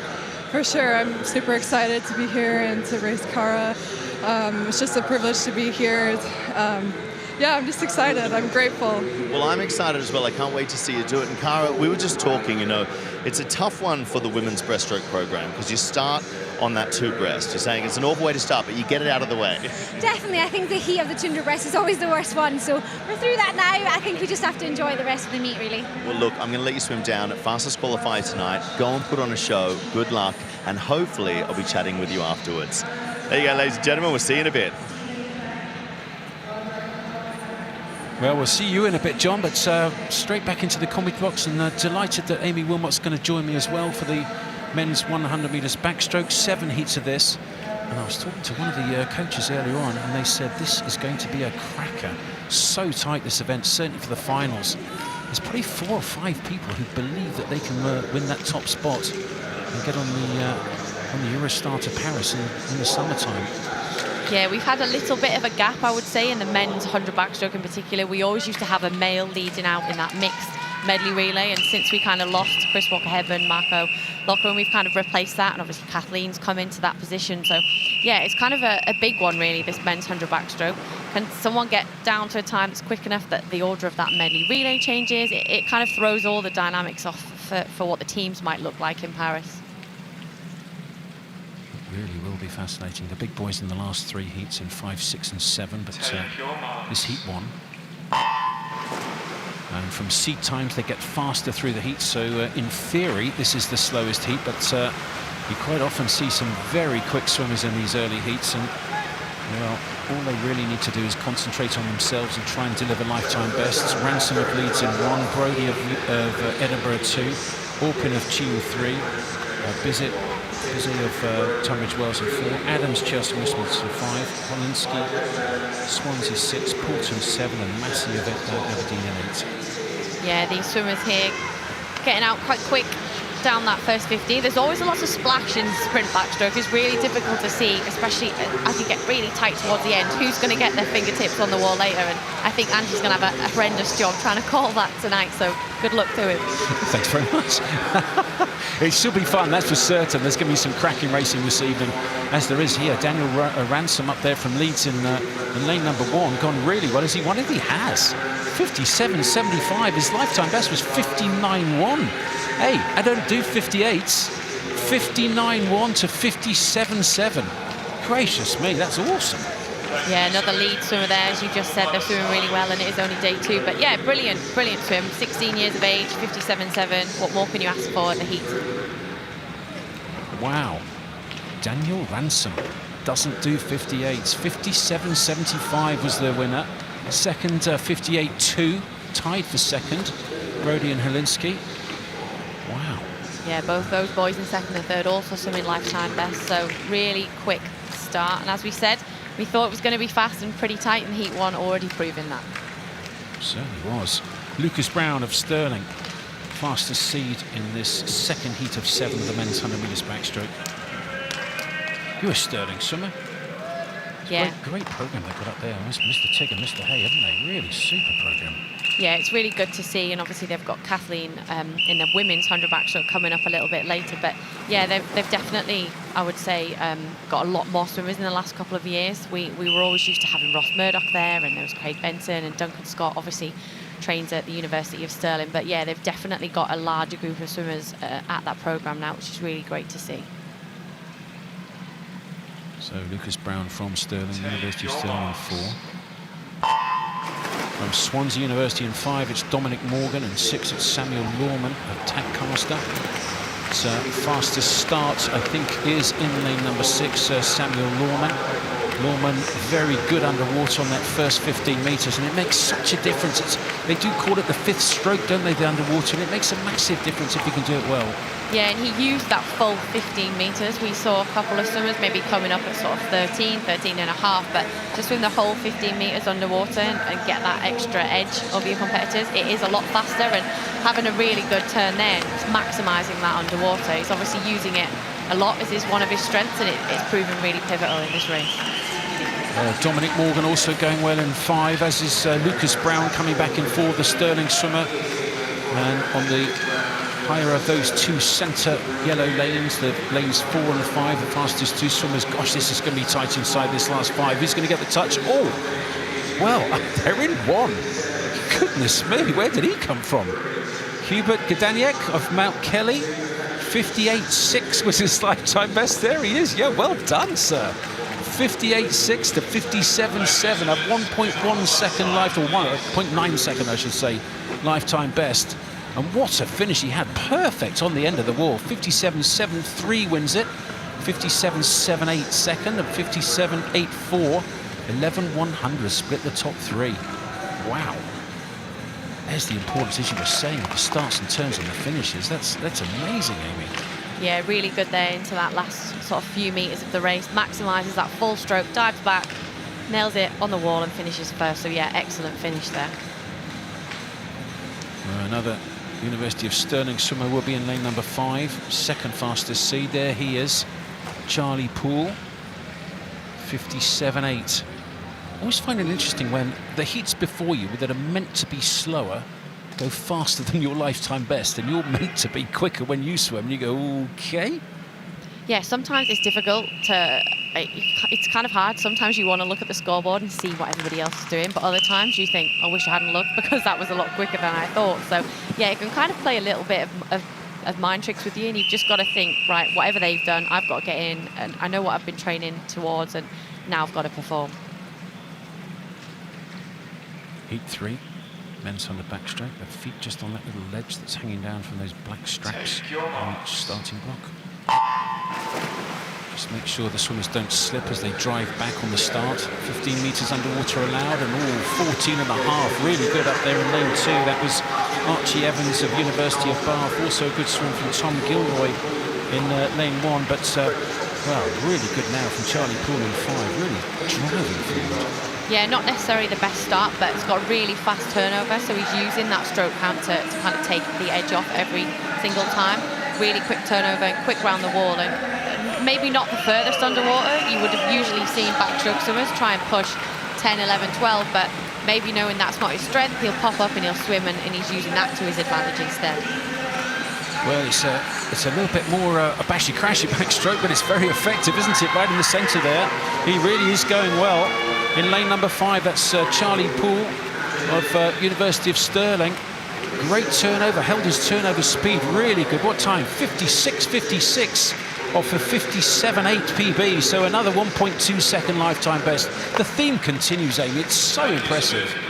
Yeah, it's really good to see, and we know that it is very close to get into those finals, and obviously there are different options and there is more than one chance tonight, but you want to be in that main final, you want to be in that race where the fastest swimmers in Britain are going head to head. So yeah, these swimmers have got to step up if they want to try and get as close as they can to that final, and Charlie Poole there, 56.56, massive lifetime best, and yeah, really, really good swim from him there.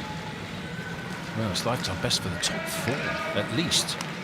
I didn't get to check the ones below that, but really is impressive stuff. Heat 4 of 7. They're really rattling through these, it's getting quicker and quicker, and every time we think, well, that's impressive, the next heat produces yet another one. And who have we got here? There's the Millfield swimmer right in lane number 6. That's Toby Godsall. He's a junior, born in 2007, 17 years of age. So he can qualify for the European Junior Championships later this summer in Lithuania, Vilnius. Ever been to Vilnius? No, never. Been to some European countries I never thought I'd visit, Belgrade being one of them, but not necessarily your holiday destination. But yeah, lots of European events are in exotic places, shall we say. Well, European long courses in Belgrade this summer. Serbia. Should be a fun one. Take your marks. Zeno Ubertali of Chelsea Westminster, the fastest seed in lane number 4 in this heat 4 of 7 heats of men's 100 metres backstroke. Lewis Maxwell in lane number 5. A really good start coming from Harry Turner of Swansea in 7. Yeah, that full 15 metres underwater. You could see him really working from that lovely camera shot above up to the surface. He didn't just kind of let off on those last few kicks. He used them really powerful to get up and get into that stroke, and he's carried that momentum there, turns first at the 50-metre mark. I think he might have just bashed the lane line on his very last stroke before going into the wall there, came back and he's come into the middle of the lane and actually started to swim over this side of the lane, so he's going to end up swimming a little bit more than 100 metres here. Yeah, sometimes that can happen, especially when you used to swim outdoors, but if you're almost just a little bit disorientated and you kind of zigzag, and we see that a lot in swimmers who do a lot of lane circle swimming, especially at that younger age. Godsall in 6 and Ubertali in 4. Those two guys, 1 and 2. Yes, it was in the end. Very close indeed. 57.24 from Godsall, a new lifetime best for the Millfield School student. Great swim from her. Yeah, well done, sir. Thumbs up. Nice little bit of rosy cheeks going. Lots of effort going into that one. But come to the Olympic trials. Come and do your lifetime best. Deliver your best ever swim in the heats of the 100 metres backstroke. 57.24, new lifetime best from Godsall from Millfield. Ubertali of Chelsea Westminster second. New lifetime best for him. Yeah, these boys will be looking to get into those junior finals if they're maybe not quick enough to be in that B final and obviously our Olympic final. So yeah, I think that's probably enough to do that, and really good to see yet another swimmer stepping up, swimming fast, lifetime best. Well, the fastest 30 men in Great Britain in the 100 metres backstroke go in these next 3 heats, and they're seeded, so 3rd ranked coming into this meet. Yeah, Cameron Brooker there in the centre of the pool. He's in the red hat, black trunks. I've seen a lot of people in these red trunks. I like the red costume, red swim shorts. I don't think I ever got the chance to race in a fully bright red race suit. Mostly black. I wonder why. Henry Ford did it with the first cars, but I wonder why most of the suits are black. Interesting. I'll ask you that in a minute. Cam Brooker, fastest seed, red hat, University of Bath right in the centre. Member of the British team at the World Championships in February in Doha earlier this year. Very good underwater he was, and had probably the best start. It's pretty tight in the middle though. Yeah, really good there in the centre of the pool. Teammate is in lane 5, Matthew Ward, also swims at Bath under Dave McNulty. So both of these swimmers have been probably training hard against each other, using each other at the start of this Olympic year, but really, really good there around the wall. It's Matthew Ward who takes a little bit of the edge into that turn. Well, Matthew Ward was the Scottish Junior Athlete of the Year. And when I say that, I don't mean just swimming. I mean Scottish Junior Athlete of the Year for the whole of Scotland. Amazing. He's in 5. He's going very well here. Look at that, the red hats of Matthew Ward. He's coming back really well. European Junior medalist in backstroke and in medley. And this is a very impressive swim indeed. Lifetime best 54.4, 54.2. A new national age group record for Matthew Ward. That is very impressive indeed. Well, it looked very controlled. Yeah, a little nod to his mum and dad.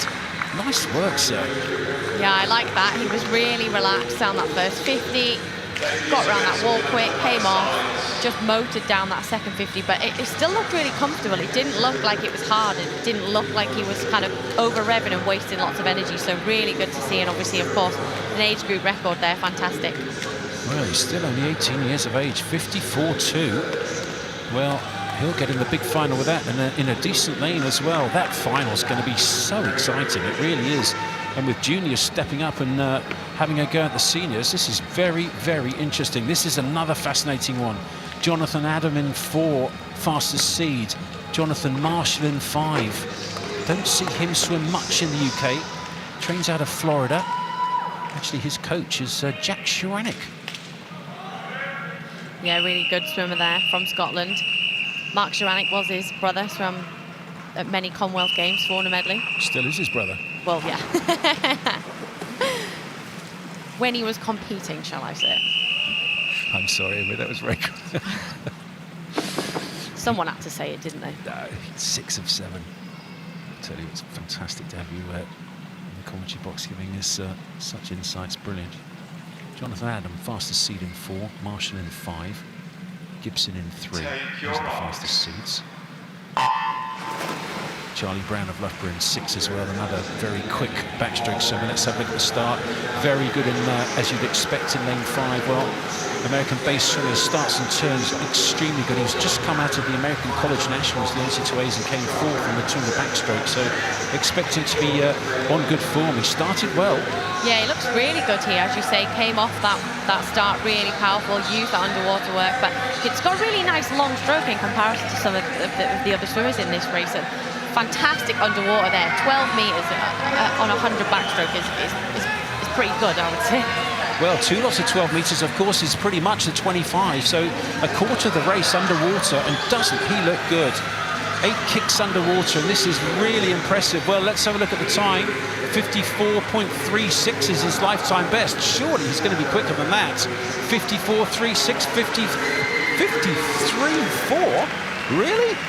53.4, a full second lifetime best, giving it old Florida Gators clap at the end there. Goodness me, 53.4, well, that is very impressive. Yeah, dare I say it, it actually looked quite comfortable. For him to finish and kind of be giving it the old big dog celebration, it's pretty impressive. And well, I think he's just gone under the consideration time for the Olympic team. He's got to do it in the final, but that's really throwing down a marker. 53.4, that's enormously impressive. And what are these guys thinking now, Amy? They've just seen a 53.4. They've seen somebody go under the QT. yeah, I think in that instance, you might be a little bit nervous now. These boys have got to step up. Obviously, they have to do it tonight and not this morning, but nonetheless, it doesn't mean that you're not going to be a little bit nervous having seen that, and considering it looked so relaxed and it looked so comfortable. I can't believe he just did that this morning. Well, the qualification standard is 53.68. That's the consideration time. He's got to do it in the final. He's got to win, whoever it is. They've got to do 53.68 or better in the final and come first or second to be considered as well. But to throw one in the heats, just see those black straps. At the end of those black straps is that little wedge where you can put your feet to make sure you don't slip on the start. The final heat of the men's 100 metres backstroke, and this is going to be fascinating. Brodie Williams in lane 3, the Commonwealth champion 200 backstroke. Ollie Morgan, clean sweep, the 50, the 100 and the 200 in the Nationals last year. He's in 4. An Olympic bronze medalist, Luke Greenbank, on the 200 backstroke goes in 5. Yeah, Ollie last year kind of came out of nowhere really and swam an amazing British Championships, and it is Ollie there over first, 25.54. So probably trying to prove a little bit of a point to his previous competitor in 8 before. You want to get in and you want to swim well, and he is the only guy on paper who's done that time. Well, this is very impressive indeed. Again, look at this. So he's just seen Jonathan Marshall go under the consideration time, which is 53.68. And some of these swimmers have been trying to go a little bit more carefully in the heats. 53.6, 52.87, 52.8, tongue out, nodding his head. Wow. Well, I thought Marshall's was good. That is outstanding. Goodness me. Ollie Morgan won the 50, won the 100, won the 200 last year, and he's just getting better and better and better. Yeah, that's insane. I think that might be close to the British record. We haven't had many swimmers in this country break 53 seconds, so to go 52.87 and put your name on within that record books is pretty amazing. And British record is 52.73, so to go 87 this morning, I think that could be on tonight, but absolutely amazing swimming there. I can't believe we've just seen those two boys do that already this morning. Wow, Morgan goes in fastest into the final, 52.8, 53.4 is also very quick underneath the consideration time from Marshall. Those two are going to have a humdinger tonight, aren't they? That's going to be such fun. There's going to be more in it as well, you know. Williams is quick, Greenbank is quick.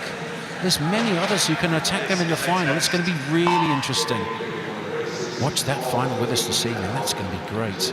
And of course, Amy, the relay spots, not only the individual 100 backstroke at the Olympics, and maybe we can get 2 swimmers in that from that set of heats, but that relay could medal. Yeah, definitely. The men's, obviously, medley relay, when you've got Adam Peaty now in the breaststroke, you've got somebody leading out going 52 high, 53 lows. We haven't had that for a while, and there's another really big medal race there. And obviously, you then throw the winner of the men's 100 backstroke back into that mixed medley relay, and you've got whoever it might be tonight and Adam leading that relay. It looks really exciting again for Paris.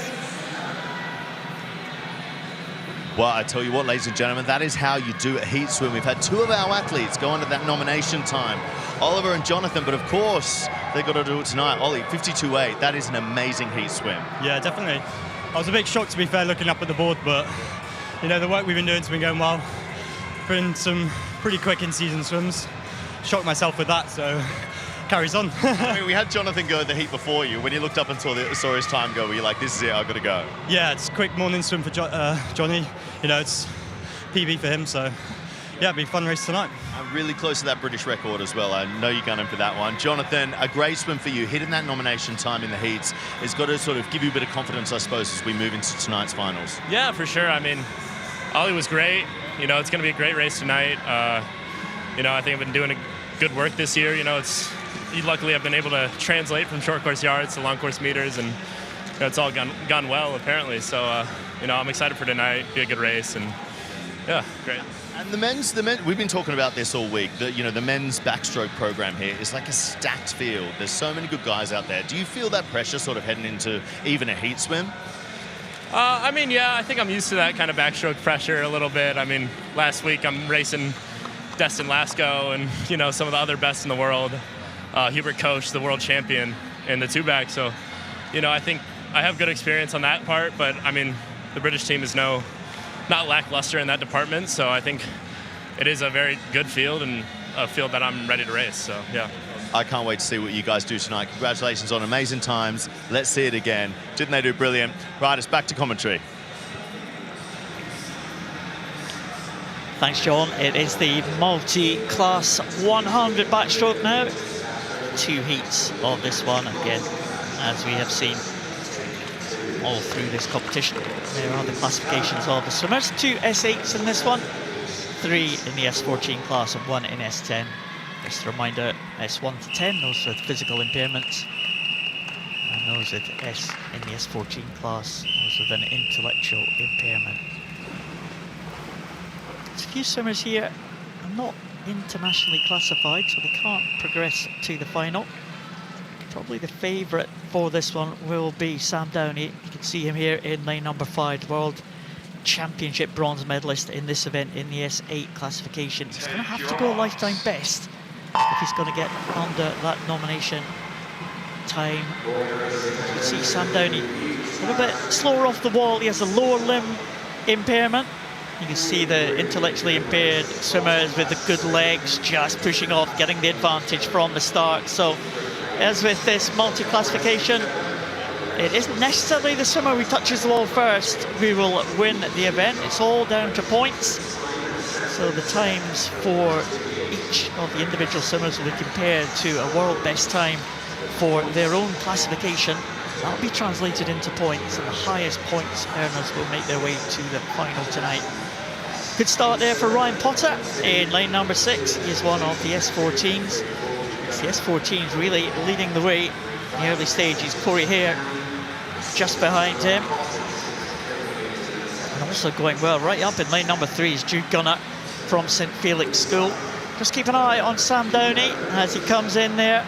Just in 5th place as he comes into these final stages here. We'll keep an eye on the clock and the points.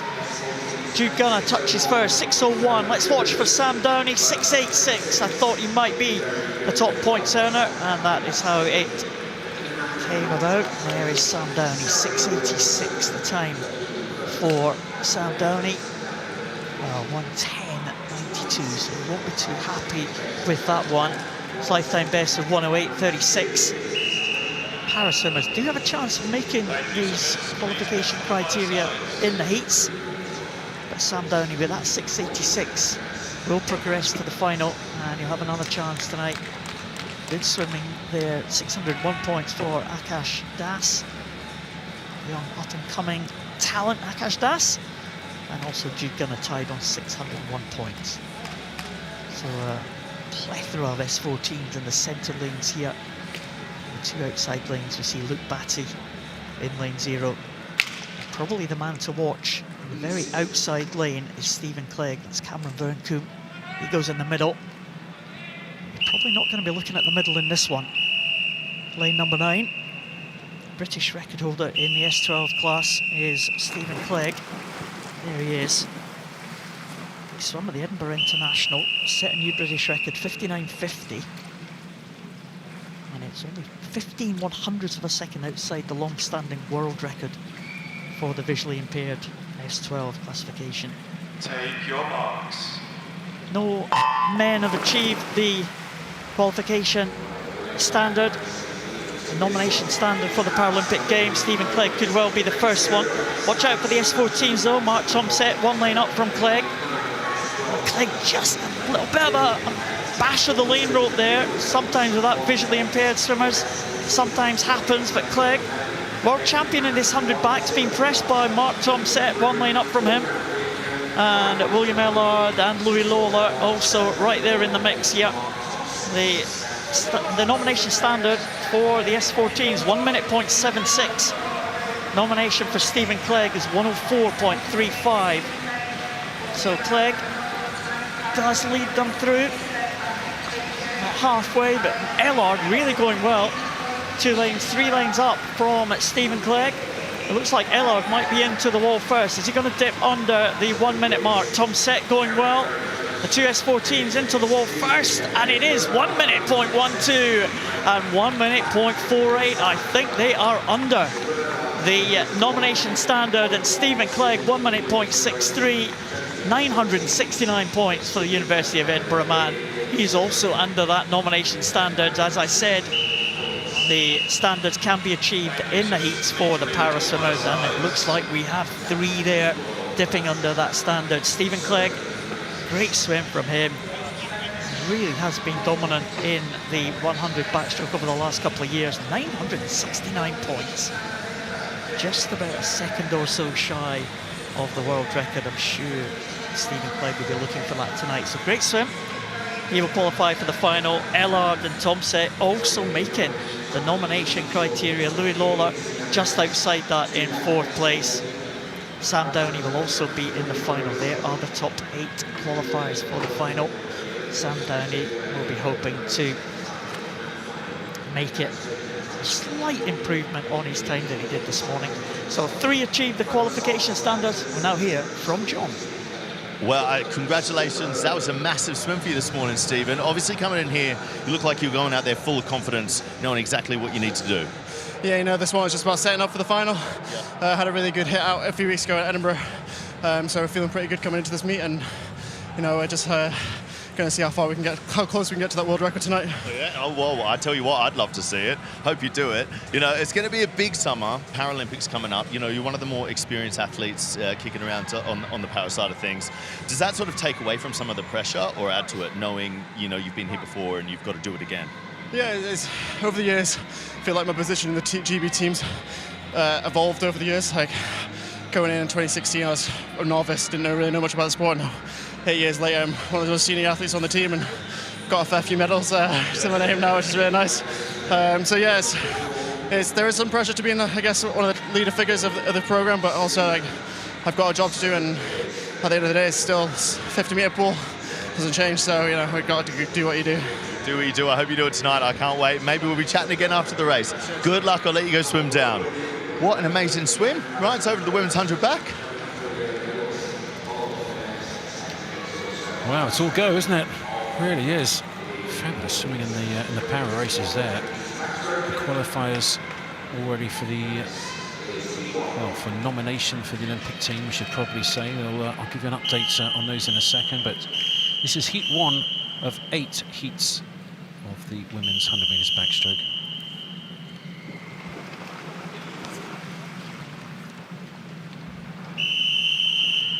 Fastest seed is Megan Pye of City of Norwich in lane 4.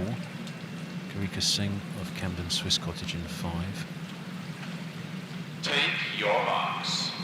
That was the Portsmouth North Sea athlete in lane number 8. That's Darcy Smith, 14 years of age, closest to us, and that Portsmouth North Sea had her entry time 65.5, 65.54, 65.47 is the fastest, so just 7/100ths of a second splitting this whole field on paper. Everybody swam lifetime's best or season's best to qualify for this 2024 Aquatics GB Swimming Championships. Well, I can tell you that so far, after the first night in the able-bodied swimming, we've had 3, what I would say, automatic qualifiers. Kiana McInnes winning the 100 metres butterfly in under the consideration time. Freya Colbert doing the same in the 200 freestyle. And of course, Adam Peaty in that 100 metres breaststroke.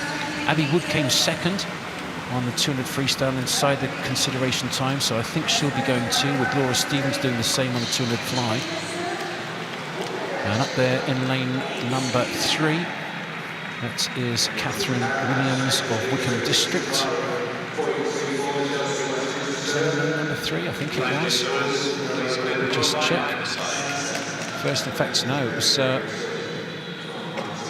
Batts, I think, won it. She did, the 16-year-old, 65.24. Rebecca Reed second, Darcy Smith third. There we go, confirmation of the results. So the Chelsea and Westminster swimmer winning in 65.24. New lifetime best for her. Great swimming. Reed second, Smith third.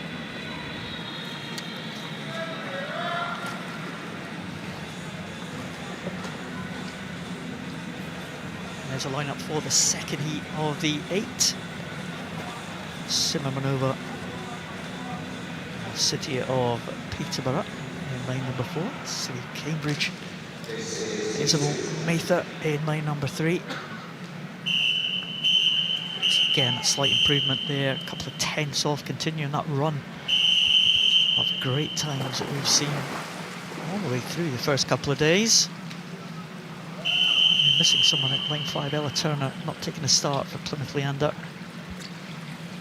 So the field split into 5 at the top, 4 at the bottom. Simmer Manova will be the favourite for this one. Again, very close in terms of entry times. All of the swimmers in this one, but all of them, all 9 swimmers, just split by 17/100ths of a second. It is amazing the tightness, if that's a word. The tightness of the qualifiers is really quite extraordinary. As you say, nobody in lane 5, but in 4, Simmer Manova of City of Peterborough, possibly first out. No, that actually down there in lane 8, Jessica Hum of Rushmore Royals, very quick. Another junior Lots of juniors already done the consideration time for the European Junior Championships later this year. We've actually had 11 so far. That was after yesterday, so an awful lot of qualifiers. But look at that in that light blue hat of the city of Cambridge, Isabel Mather, swimming very well in this heat 2 of 8 of the women's 100 metres backstroke. It looks like she may get it. Closest to us is Sierra Barber of Bath, who's going to get the touch. It is Mather of Cambridge up there in 4, 64.96, with her qualification time and lifetime best of 65.2. So a 0.3 lifetime best, well done. God, they don't smile very much when they do the PBs, do they, Paul? She almost looked embarrassed there. She looked up there. Oh, it's me. It's our camera people must have known what they were doing. They picked her out at the start, and there she is. She delivered there. 104.96. Great stuff from Isabel Mather. And Kiera Barber in second. Jessica Humler, early leader, in third spot.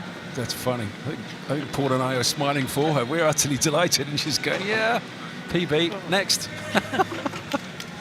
Heat 3 of 8. God, we're reckoning through these as well, aren't we? Really are. Grantham Swimming Club, Grace McDonald is the fastest seed. There she is. Cracking out. Love those stars on that. Look at that. So that is Grace McDonald, or it was. Ellis Shields of University of Edinburgh in 5. In Reeds, that's swimmer of the Reeds hat. That's Sophie Knocker in lane number 1. Where's Reeds, Andy? Reeds. You haven't swum for them? Yeah, I haven't swum for them. No, I've swum for Mount Kelly, which is in lane 2, Holly Widows. The fly free swimmer on it in 2, but she's doing backstroke. Take your marks. Very good swimmers, Holly Meadows. Holly Widows even. So, heat 3 of 8 of the women's 100 metres backstroke.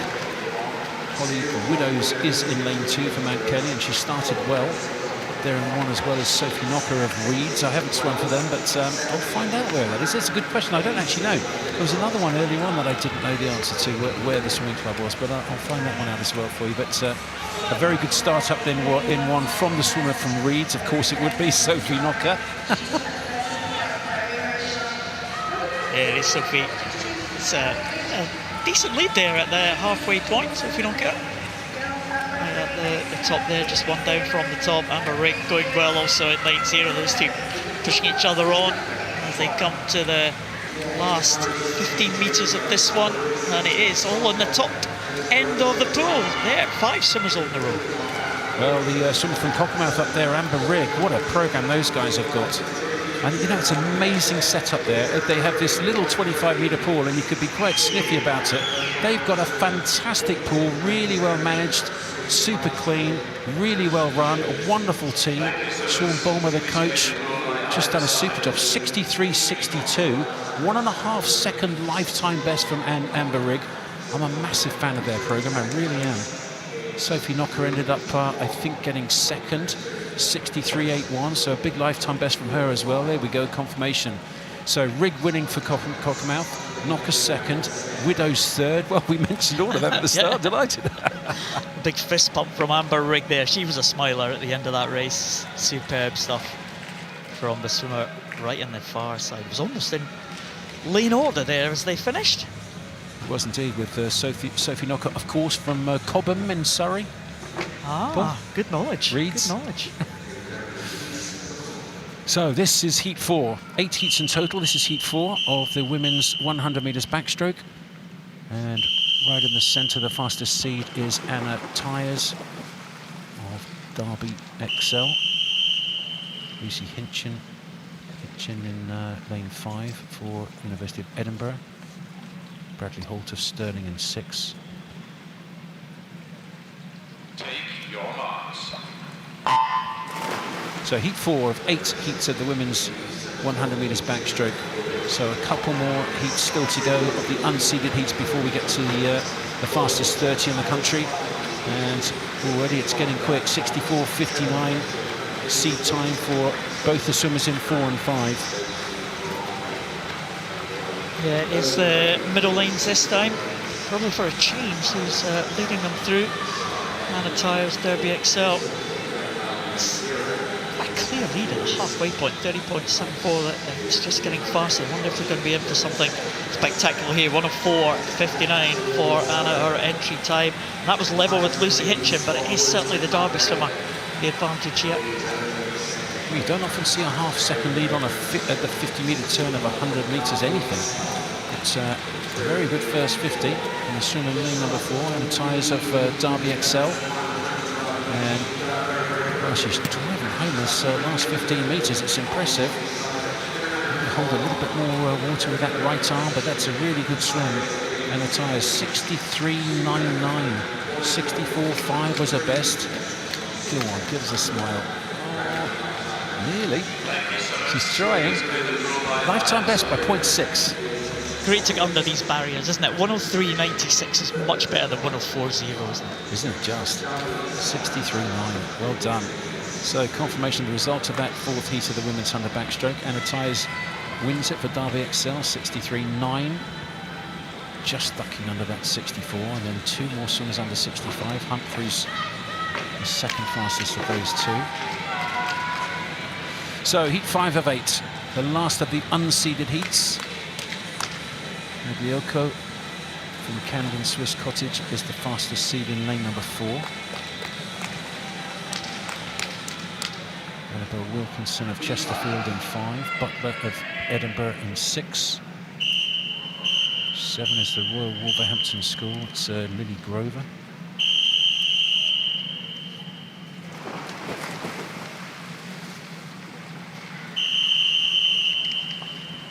So heat 5. Fastest seed is 64.1. We've already seen a 63 in a previous heat, so all of these women will be sitting there going, come on. The quality of swimming here at this 2024 Aquatics GB Swimming Championships has just been fantastic. It really has. Lifetime bests all over the pool in every single event. It's just been, every single heat, it's just been quite phenomenal. Very even down this first 50 of this heat 5. Yeah, Olivia Butler, I think it was, in lane number 6, didn't get off too well in the early stages there, but coming back very strongly as they get into the stroke.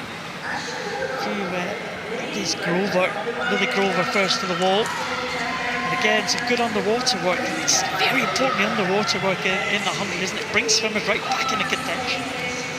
Yeah, Lily Grover, very good 200 metres freestyler as well. Also going up there in lane number 2, I think it is. It's Sophie de Groot of Loughborough University. Having a very good second 50. Also going well in 6 is Olivia Butler of University of Edinburgh. Wow, this is a very tight. Closest to us, maybe Mears of Bromley. Has she got it? She has. Imogen Mears has got the touch. 63.5 off a 64.5 lifetime best. Very good. Very good indeed. And actually, her lifetime best, excuse me, her season's best is 64.5, so it's a full second faster than she's gone this year. And she's actually 2/100ths of a second inside of her lifetime best. So her best ever, 63.52 wins it. 63.55, just 3/100ths back in second place. Another lifetime best there. Trying to track all these PBs is just, well, it's a job on its own. There'll be someone in the background doing that, I'm sure, but it must be a huge percentage, I think. So, Kathleen Dawson back on the world stage. I'll never forget that lead-off swim that she did in that mixed medley relay in Tokyo.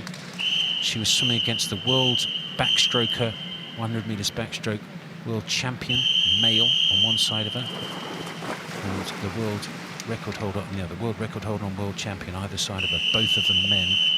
She had to go up against that, but then had Petey on the breaststroke, James Guy on the fly, and Anna Hopkin on the free. They won gold in a new world record, and it was the start of Dawson that really gave them such a fantastic platform. She's in 4. Had back surgery a couple of years ago, and a really serious back issue she had, but she's back on it now and looks really good. Fabulous start as well. Beautiful high head position. Great to see Dawson back on the world stage, and it'll be really good to see her on the team in Paris in a couple of months' time. Yeah, horrendous back problems that Kathleen Dawson has had. She's been picking away back through the rankings. It's always been a focus for her, these Olympic trials, and she's gone out really well. 28.95, trying to make it into that final in a good lane position. She's looking well on course for that first 50. Well, it'd be great to see her go sub 60, and if she can go close to 59 low, that would be really special. She's really coming through on the second 50 wonderfully well. My goodness me. Well, we've seen some tactics of slowing down. There's no slowing down here. Goodness gracious. Alicia Wilson in second, and those two swimmers world class. The time 59.81. Well done, Kathleen Dawson. Goodness gracious. Well, a smile from Kathleen Dawson there. That's good to see as well. That's a super swim from her. And that, I think, is underneath the consideration time for the Olympic Games. 59.81 and 59.89 is the nomination time. Now, she can't do it in the heat, so all she's done is really set up a marker there. She's got to repeat it for the final, and then she's got to be one first or second, but she's done a time that is quick enough for nomination. She's got to do it in the final. Dawson wins it, Wilson second, Avramova third. Wow, that was amazing for Kathleen Dawson. She's been working her way back. I can tell you, Andy, she's back. That was impressive. And she kept on driving, really did. She was out fast, but just use the wall now. Look at this, here we go. Maddie Harris, fourth, lane 4. What a season she's had. She's moved to swim at Loughborough in the performance team there with Dave Hemmings. Defending champion she is in lane number 4 in this 100 metres backstroke. Swam the European short course, never swam a major championships 200 backstroke. Won the heat, won the semi, won the final. European short course champion she was, 200 backstroke. I think she's better on the 100, but really impressive that was. Let's see what she can do here. This is the second last heat. Heat 7 of 8 heats. The women's 100 metres backstroke, and Megan Harris, lane 4, I should say, second fastest coming into this championship in lane number 4. She's had a decent start. Yeah, marker there set down by Kathleen Dawson. I just wonder, Megan Harris just wants to respond to that. Kinsman going well in lane number 5 as well. Harris might just go over first, but not by much. And 29.57. Well, great turn from Harris, taking her ahead of Kinsman. That's made a big difference there. Mary Harris on her way home here. Just wonder what kind of time she wants to register in these heats. Well, she's looking very good at the moment. She certainly is. Going with Mehdi Harris is Blythe Kinsman, the youngster, European junior silver medalist on the 50 metres. She's holding on well here. Stick your head back a little bit. Let's see. 61 she went. The winner, Mehdi Harris, 60.9. That'll be comfortable for her.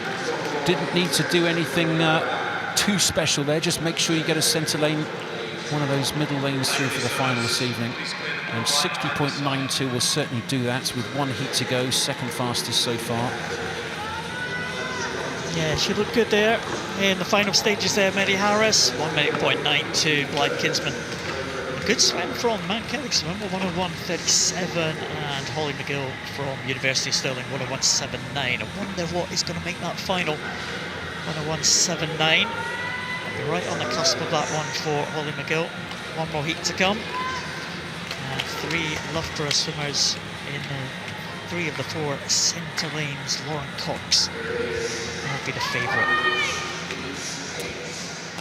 Well, Lauren Cox's World Championships earlier this year in Doha. Some swimmers decided to go, some didn't.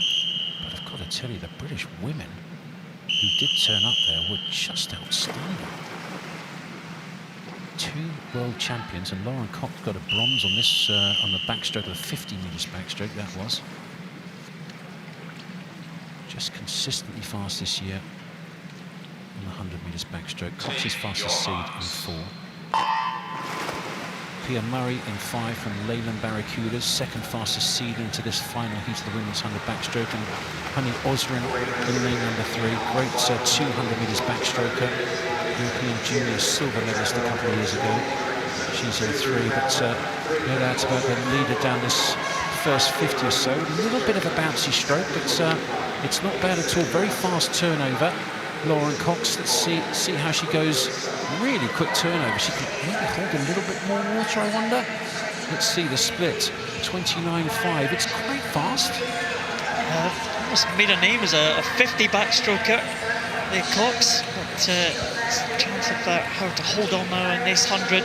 Coming back on her one line up. It's Honey Osrin, but Cox got that lead at the halfway point. It looks like she's just going to stroke this one in. So the two Loughborough students in 4 and 3, it's Cox and Osrin from Loughborough University. The time 60.7, so she'll get again one of those centre lanes. 60.77 wins it. 61.1 for Osrin in second, with Pia Murray third in 61.7. So I wonder if she can just maybe slow it down a tiny bit. I mean, clearly one of her super strengths is the ability to turn over and go fast, but if she held a little bit more water, I wonder. We'll see if we have a chat with the coach and see what he says. He'll probably say no. She does what she does, and she does it very well, and she's a world medalist, a world championship medalist on 50 backstroke for a very good reason. She's gone in second fastest into the finals, Lauren Cox. Kathleen Dawson fastest with that wonderful 59.8. Cox second, Harris third, Osrin fourth. Blythe Kinsman done really well to get in that final fifth. Great swim for the youngster there. Top 16 will go through to the B finals, the A's and the B's, and then fill up the rest with juniors. Amber Rigg swam really well. Black Lion, there we go, number 21. I don't know where Black Lion is. I found out Reeds is in Cobham in Surrey. Where's Black Lion? Black Lion, right? Is that my mission then? Find out where Black Lion is. Yeah, I mean, I've got a Black Lion on the corner, the local, the local. A pint of the amber nectar, but I don't know where the Black Lion Swimming Club is. Somebody hopefully will. Why don't you? We're having a guess. Why don't you X me or whatever it's called? Tweet me, whatever it's called. Andy Jameson Swim. Just let me know where. Let me know where that is. So there we go. 77 swimmers, and the backstroke's over. Well, we're seeing amazing things being done down here at London Aquatics Centre in the heats, which is always a nice way. Kathleen, amazing to see you hit that nomination time in a heat swim. Of course, we've got to see it again in tonight's final. Yeah, definitely. Yeah, it gives me a lot of confidence knowing that I've just gone in and done it there. I'd love to go in and get again and do it tonight. I've got more to give, so yeah, it'd be nice to get something better out of it tonight. Yeah, I mean, I can't wait to see what you do there. And, you know, a lot of people watching at home might not know you've been through a journey, coming back from an injury. It's been a long road, but here you are, fastest qualifier, hitting that nomination time. You were saying to me earlier, everything that you've been through sort of brought you to this moment. Yeah, I really can't dwell on what I've been through or like look at it in a negative light, because, like I said, like it's gotten me to where I am now. So it's really been a roller coaster, but I wouldn't be here without it. So. Look, I can't wait to see what you do tonight. Good luck. I'm going to let you go swim down, but congratulations. It's going to be an amazing race. Right, back to Andy. Thank you, John. Well, it is great to hear her in such good form. It really is. It's well, the next up, straight up, is one for you, Paul. It is multi-category 100 metres backstroke for women. Yeah, a few visually impaired swimmers in this one. The two Humphreys sisters, Eliza and Scarlett Humphrey. They will be looking for that qualification standard to achieve them. Standard for the Humphrey sisters.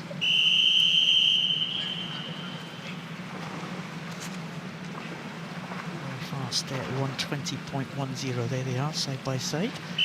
Both visually impaired, both wearing blacked out goggles. Swimming the S11 classification. Lily Rice, Commonwealth Games bronze medalist, inside the two Humphrey sisters in down number 4. Represented the Welsh team at the Birmingham Commonwealth Games. Lily Rice, this is very much a target event for her. She has a qualification standard of 119.08, so we'll watch out for her. Again, multi-classification, so it's the times for the swimmers will be compared to the world standard mark for their own classification. That'll generate points totals. 1,000 points being the top world best time. And the top points, 8 top points will progress to the final. So we see the tappers there at the end of the line.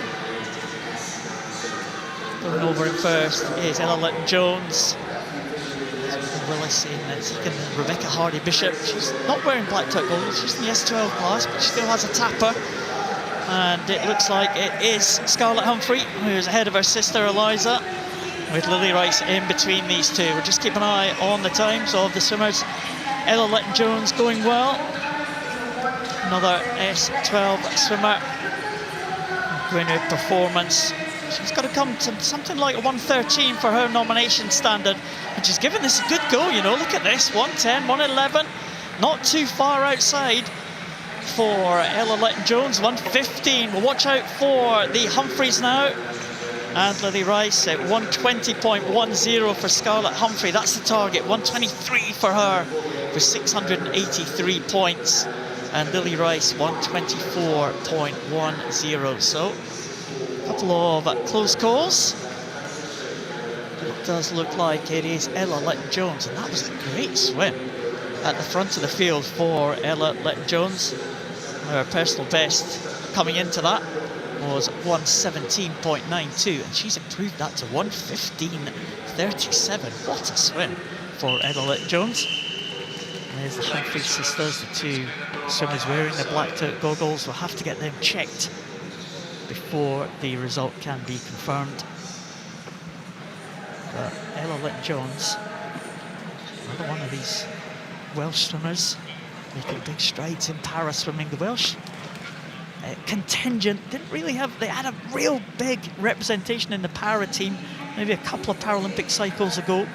Kind of dropped off the pace a little bit in recent years, but Rhys Darby took a medal in the World Championships last year, and the Welsh swimmers certainly building up.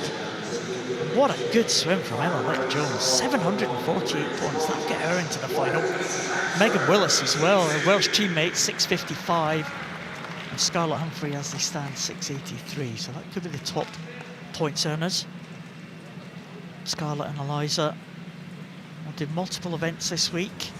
Backstroke, probably not one of the target events. Ella Litton-Jones takes it. Fantastic swim from her. Scarlett Humphrey confirmed in second after those black tuck goggles are checked. And Megan Willis in third place. They should be safe enough into that final. And here is the second heat. Smattering of S14 swimmers here. We saw Poppy Maskell have a great swim last night. And there's Alice Ty, world record holder. Won 7 gold medals here at the World Championships, right here in this pool in London in 2019. Since then, well, she missed the Tokyo Paralympic Games. She's had an amputation. She goes in lane number 3. Take your marks. Alice will be firm favourite to achieve the nomination standard. 1:19.08 should be well within her capabilities. I wonder what the S14 swimmers can do though. S14 nomination standard 1:08.80. Closest to us, Poppy Maskell, World Championships silver medalist, 1 lane up from her. Megan Neve, who had a great swim at the World Para Series in Aberdeen a couple of months ago. Georgia Sheffield was a British team member last year. And right in the middle, the newcomer, Olivia Newman-Baronius. Fantastic swim in the 200 last night. And don't forget Jessica Jane Applegate as well, so lots to look out for. We'll come back to Alice Ty, who should claim the top points, you would think, but look at this swim from Poppy Maskell, really going out fast. Maskell, closest to us, already a nomination standard in the 200 freestyle under her belt. Nomination standard here, 1:08.80. British record at 1:04.05. Great swim from Poppy Maskell. Another nomination time achieved, and Megan Neve also inside that nomination time. And she'll be delighted with that, as was Georgia Sheffield as well. And there's Alice Ty. Oh, what a swim from Alice Ty, 1:11.23. And as we expected, a huge points total for the world record holder. Just outside her world record. 1,000 points, of course, the world best time in the last 2 years. And Alice set that record a few years back now, but she's back very much on form. And nomination standard achieved for Alice Ty, as it was for Poppy Maskell. Megan Neve and Georgia Sheffield. There's the qualifiers for the final. Astrid Carroll completes the lineup. What a swim from Ella Litt-Jones as well in that first heat, propelling herself into that final. And her and Astrid Carroll have to improve by a couple of seconds if they're to get close to that qualification standard. There is the full lineup for this one. Megan Willis, Amber Haycock just missing out. Grace Harvey, we saw her last night. She'll have big events to come later in the week. And that is the final action of the session today. It's been a great session of action, Andy. We've seen some cracking times, some para swimmers making those nomination standards. We can add some more to the list. We had 5 last night, and I think we've got another half dozen today. Some repeat offenders, of course, some repeat swimmers coming through, making 2 nomination standards, just making doubly sure of their place in that Paris team. But it's been a good performance from the para swimmers this morning. Well, the para swimmers, I have to say, have been absolutely fantastic. And on the able-bodied side, Kiana McInnes winning that 200 fly in a qualification consideration time, so I'm sure she'll be going to Paris on the British Olympic team, as will Freya Colbert, who won the 200 free, as will Adam Peaty, who won the 100 breaststroke. Abby Wood was second on the 200 free, but she was inside the consideration time, so fully expect her to go, as Laura Stevens on the 200 fly. And then the women's 4x2 free relays qualified, so I'd imagine they will also take maybe Maddie Harris, maybe Lucy Hope, and then of course Freya Anderson, who isn't here. I'd be quite surprised if they don't also add her to the team. So a fantastic session of heats this morning. Looking forward to seeing you this evening live for the second evening of finals. Well, I tell you what a way to finish the session. Alice Ty. Alice, a great swim from you. I know you said you weren't feeling too great, but you'll take that 1:11. Yeah, I'll take it. I mean, the fastest I've gone post-amputation is 1:10.3, and that was a couple of weeks ago, and I went, I think, like 1:11.8 in heats, and that was, you know, I held back last 35, so yeah, I reckon sub 1:10 tonight, second off my world record, hopefully. So looking good for Paris if I get there. Fingers crossed. Fingers crossed. And I know, you mentioned your reputation. I think we need to touch on that. The last Paralympics, missed those because of this. But I know you personally have been posting about it. It's been a huge sort of journey for you, and here you are back, road to Paris. Yeah, it's kind of crazy, you know. Fun fact, I actually started training in a 33-meter pool post-amputation, but I didn't know it was 33 meters. So I was like, I called my coach Dave and I was like, I'm gonna have to quit. Like I'm going like 140s for hundreds. Like I can't do this anymore. And then I realized it was a 33-meter pool. So it's been a journey. That was not a good start to the journey. But like my strokes are kind of back where they need to be. My efficiency's up where it was, like my distance per stroke. So yeah, just excited. Still got more speed to work on. Like my lactate's really low, so that's a really good thing considering the times I'm posting. But yeah, I'm excited for finals. Well, look, I can't wait to see what you do tonight. And I know you got 5 events, big week. It's going to be a big week for Alice Ty. Good luck. It's going to be amazing. Thank you so much to everyone who watched this morning's session. What a session that was. Don't forget to tune in tonight. We're going to be live from 6:45 p.m. I've got a special guest, James Guy, and more joining me down there in the studio. So we'll see you then. Thanks for tuning in, and have a great day.